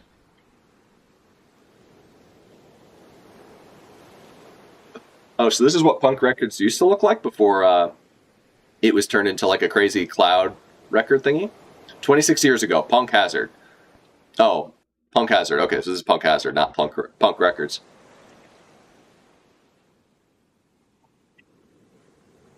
Please, Vegapunk. You simply must study the Void Century with us. There is a darkness there too deep for the world to leave unaddressed. Oh shit, who's he talking to? Clover? The more we study it, the more we require expertise in other fields. As you can see, I am a government scientist now. I cannot give you any data. Is that like a... Oh, that's the little... That's the dragon before it grows up. Wow, that's crazy. How many times have you been arrested by now? They know exactly where to find you. Surely you know why they continue to allow you to live. It's because they're biding their time until they can round up and wipe out all of your friends. Pull back now. So what of the darkness? One cannot measure the good and evil of the past. Wow, Clover looked awesome when he was younger. He looked fucking cool as fuck. I once saw a man with the name of D, killed right before my eyes without warning. A man I was born and raised with. My older brother. Oh shit, Clover was a D? What? Crazy, okay. My older brother. My true name is Cloudy Clover. Wait, was that the name of the chapter? Atlas, no, okay. My true name is Cloudy Clover. Cloudy Clover. Okay, buddy. He's a friend. And I only survived because I lied. Interesting. So that's why Clover had such an investment in finding out about the true history. Wow. Okay. How is it right that a person can die simply for declaring the name they were given at birth? There is a secret history whose traces are continually erased. I will not help you with this, and I'll forget what you just said. The most I can do is tell you to be careful. Vegapunk! I will solve this mystery someday. The voices of the past will be heard. Dude, Clover is badass, dude. That was fucking sick. Dude, I loved getting to see him again just now. That was awesome. And the fact that like Vegapunk was such a fucking fence sitter back then. But Vegapunk's come around, dude. He fucks, like, he just released like information that Clover and like others of his ilk had discovered. This is obviously before Clover was killed, and he went to Ohara to see the remains. But like, they clearly had this, like, he clearly had a deep respect for Clover, despite kind of walking away at this point in time. 22 years ago, did you hear about Ohara and the West Blue? They're going to place a buster call on it. Oh, I wish I could see the slaughter unfold. What the fuck? Who would say? Oh, of course it's Shirororororo, this idiot. It's Clover, the archaeologist. They finally caught him by the toe now. Now, no one will dare study the Void Century again. It's the perfect example to scare them all off. Why would a scientist not want to fucking study and learn about the history of the world? What the fuck, dude? What is this writing? I know he's like just like kind of like a fucking like not masochistic. He's just kind of like someone who gets joy out of the pain of others. Like, that's why he does science. But like, come on, you'd think he'd have some interest in the past, right? Please, Vegapunk. They say a single child escaped alive. Surely you had time to escape, Clover. Oh shit, wait. No, we saw Clover get shot. There's no way Clover escaped, right? Did all of you die just to preserve this vast store of texts for the future? It's preposterous. What lunatic would dare risk certain death to continue your research? You're that lunatic. And that's the beautiful part about this. Someone once said that the voices of the past will be heard. History is told by the winners. I mean, true, yeah. And the voices of the losers at the bottom of the sea are so very faint. But the truth that was gleaned, oh wow. And Robin getting emotional because of all of this, of course she would be. But the truth that was gleaned at the cost of so much sacrifice has at last been told to the world just now. Wow. So like that's Robin literally seeing the hopes and dreams of her people coming to fruition through Vegapunk. And I know that it wasn't fully done because the transmission was cut off, but like, holy shit, that must mean so much to her. Like, that is a beautiful full circle moment for her character. And the thing is, from what I hear, we're only going to get more. Like, I mean, I haven't been spoiled anything specific, but I know that, you know, Saul is still alive, and like, there's more to learn about the ancient history and the Void Century, and clearly she's still like a very important piece in the puzzle, to the point where like people are still trying to kill her. So this is crazy, and I'm excited to see where this goes. Has the last been told to the world just now? Shoot us off. No, you're not going yet. That horse Gramps is going to attack us again. That's exactly why we can't leave. I understand that your ship can accelerate to fly a distance of 1 kilometer, but if he manages to reduce the run-up speed at all, your horizontal projection distance drops. Okay, just doing some fucking science, some math, some, what kind of science would this be? Is physics. He's doing physics. Your horizontal projection distance drops. It's a northward wind that'll reduce your lift.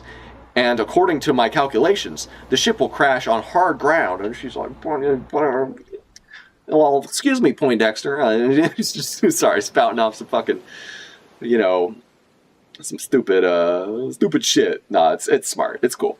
I'm glad that this was taken. This is the kind of thing that Oda does well, is taking these sort of little details into account. And according to my calculations, the ship will crash on hard ground without reaching the water. As long as you don't get rid of that old geezer. Huh? Oh shit.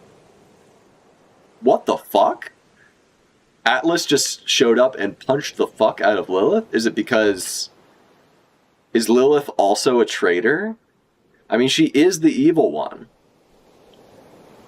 That would be interesting. That would be a wrinkle. This is crazy. It was kind of right there on its face the whole time, but like, why would she be trying to talk them out of blasting off? Makes literally no sense. Also, god damn, girl. Sorry. Fucking, my bad, dude. It's late. Lilith. Okay. Huh? Atlas. So Atlas just pulled up. Very cool, very cool. Punched Lilith, just fucking decked her ass. Why did you do that to Lilith? Huff, huff, huff. Take care of Lilith. Fly, I'll remove the obstacle.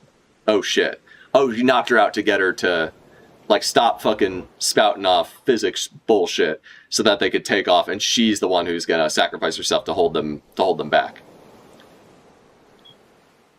So, interesting. Zoro was about to take his sword out. He was like, what the fuck, dude? Huff, huff, huff. Okay. Take care of Lilith. Huh? Fly, I'll remove the obstacle. What do you mean? Lilith's access just shorted out. Only Atlas is left. Take Lilith inside, Zolo. Zolo, what the fuck are we doing here? Zoro! Goddamn, did Viz get their hands on this fucking Scanlation team? Like, what the fuck? What the hell, dude? Take Lilith inside, Zoro. All right. Wait, Atlas, explain. So she's going square up with this guy. She's gonna get fucked up. I don't think she can take him at all, but let's see what happens. Let's get going. What? Are you sure, Jinbei? We'll regret it if we're too slow to act. Exactly. Hit it, Brooke. As you wish. Coup day. She gets her arm sliced off.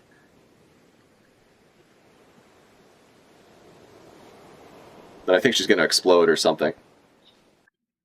Wow. Atlas is the GOAT, dude. Atlas has always been kind of the GOAT. Really cool design. And just like pushes him away. Just grabs this Gorosei guy with one hand and just carries him in the opposite direction. Vroom. First! And then I can only pray. So he was charging at them from the front. That makes a lot more sense. So she flew off with him in a different direction. I can only pray. Whoa! Whoa! that this message has made it safely out to the world at large. What's happening, Vice Admiral Hound? That huge boar, the snake, the bird, the robot. I don't get it. I didn't hear about any of this. Giant robot! Ricky Ricardo, baby. He's got his giant robot out there. He's fucking shit up. Is that an iron giant? They're all like, whoa, dude. Whoa. Like, they love this shit. This is what they live for. They're like, cool, I want to hang out with the robot.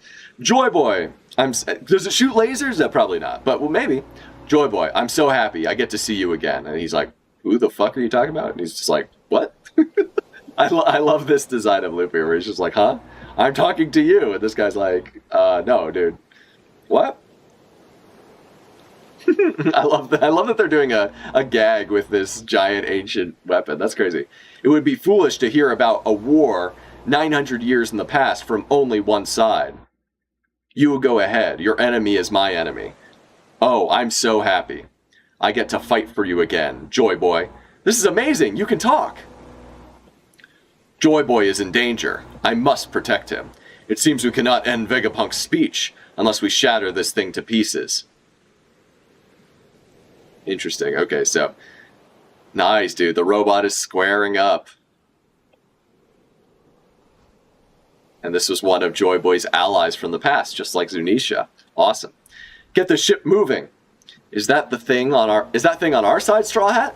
Well, it says it wants to protect someone. Named Joy Boy. Who's that? It's saying something. I don't hear it. What? You don't? It's saying something. I don't hear it. What? You don't? So Luffy doesn't understand like how his powers fully work. Yeah, which is good. I actually like that Luffy's kind of totally oblivious to all this like lore and bullshit. Like he's just himself, you know. He's just Luffy. Don't just let them sail away. Fire! So that's the little version of Bluegrass, which is funny, which is cute.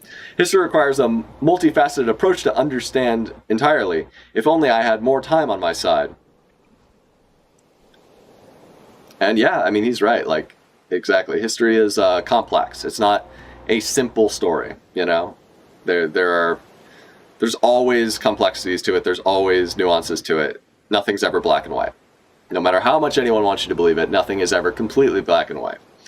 Alas, there are forces outside of my ability to stop, of course, and we're seeing some of them. So we got this guy. Oh, dude, the giant's about to go off against the Gorosei. Even Sanji's like, whoa, this is so cool. It's winding up. It's going to shoot something. Probably not, because it's like hasn't been refueled properly. And it's like, huh? What? Nothing shot out. What?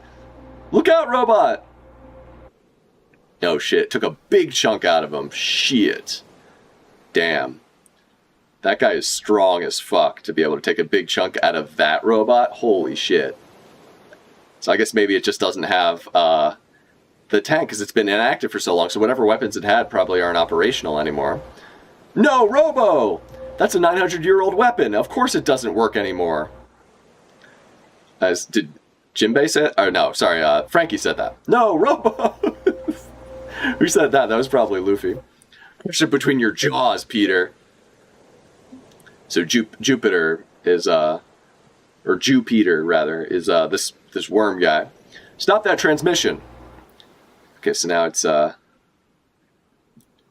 so Jupiter's taking on the thing. This guy, big sandworm, and then this guy is probably going to try to stop the giants. You're not going anywhere. Oh shit. So we got Saturn coming in. Kuma, Bonnie. Is the Sunny? And is that? Hang on tight. Going down. Oh shit. So they're launching off. Wait a second. Are we even going to make it? Oh shit. You would sacrifice yourself? Nope. Extra service on the house. Oh shit. So she exploded. Okay. So that sent them a little further. Sent them a little further by exploding. Wow. Okay, Atlas is the GOAT for doing that. 25 years ago, the pirate Goldie Roger. What's it? That's it. We're going to make it. Nice. By doing that explosion, it gave them the extra boost they needed. Atlas is gone. Now the only Dr. Vegapunk left in the world is little old me. And he got blown to smithereens too. Like a whole chunk of his head is missing. But it seems like it's rebuilding itself. This guy is, no, not yet. Not while the Stella continues to babble on. Oh shit. That's true. Yes, of course. We'll stop it at once. Whoa, I'm all rusty. Of course, so it's not going to be as strong as it once was, unfortunately, because it's too rusty to be fully intact. That's it, we're going to make it. And then, hold on. 25 years ago, the Pirate King, the pirate Goldie Roger, completed an unprecedented tour of the entire world. What was that? It can't end like this, Atlas. And what he and his crew heard. Okay, so now I get to read this stuff. Atlas is gone. Okay, a little old me. Not while the Stella continues to babble on. Yes, of course. We'll stop it at once. Whoa, I'm all rusty.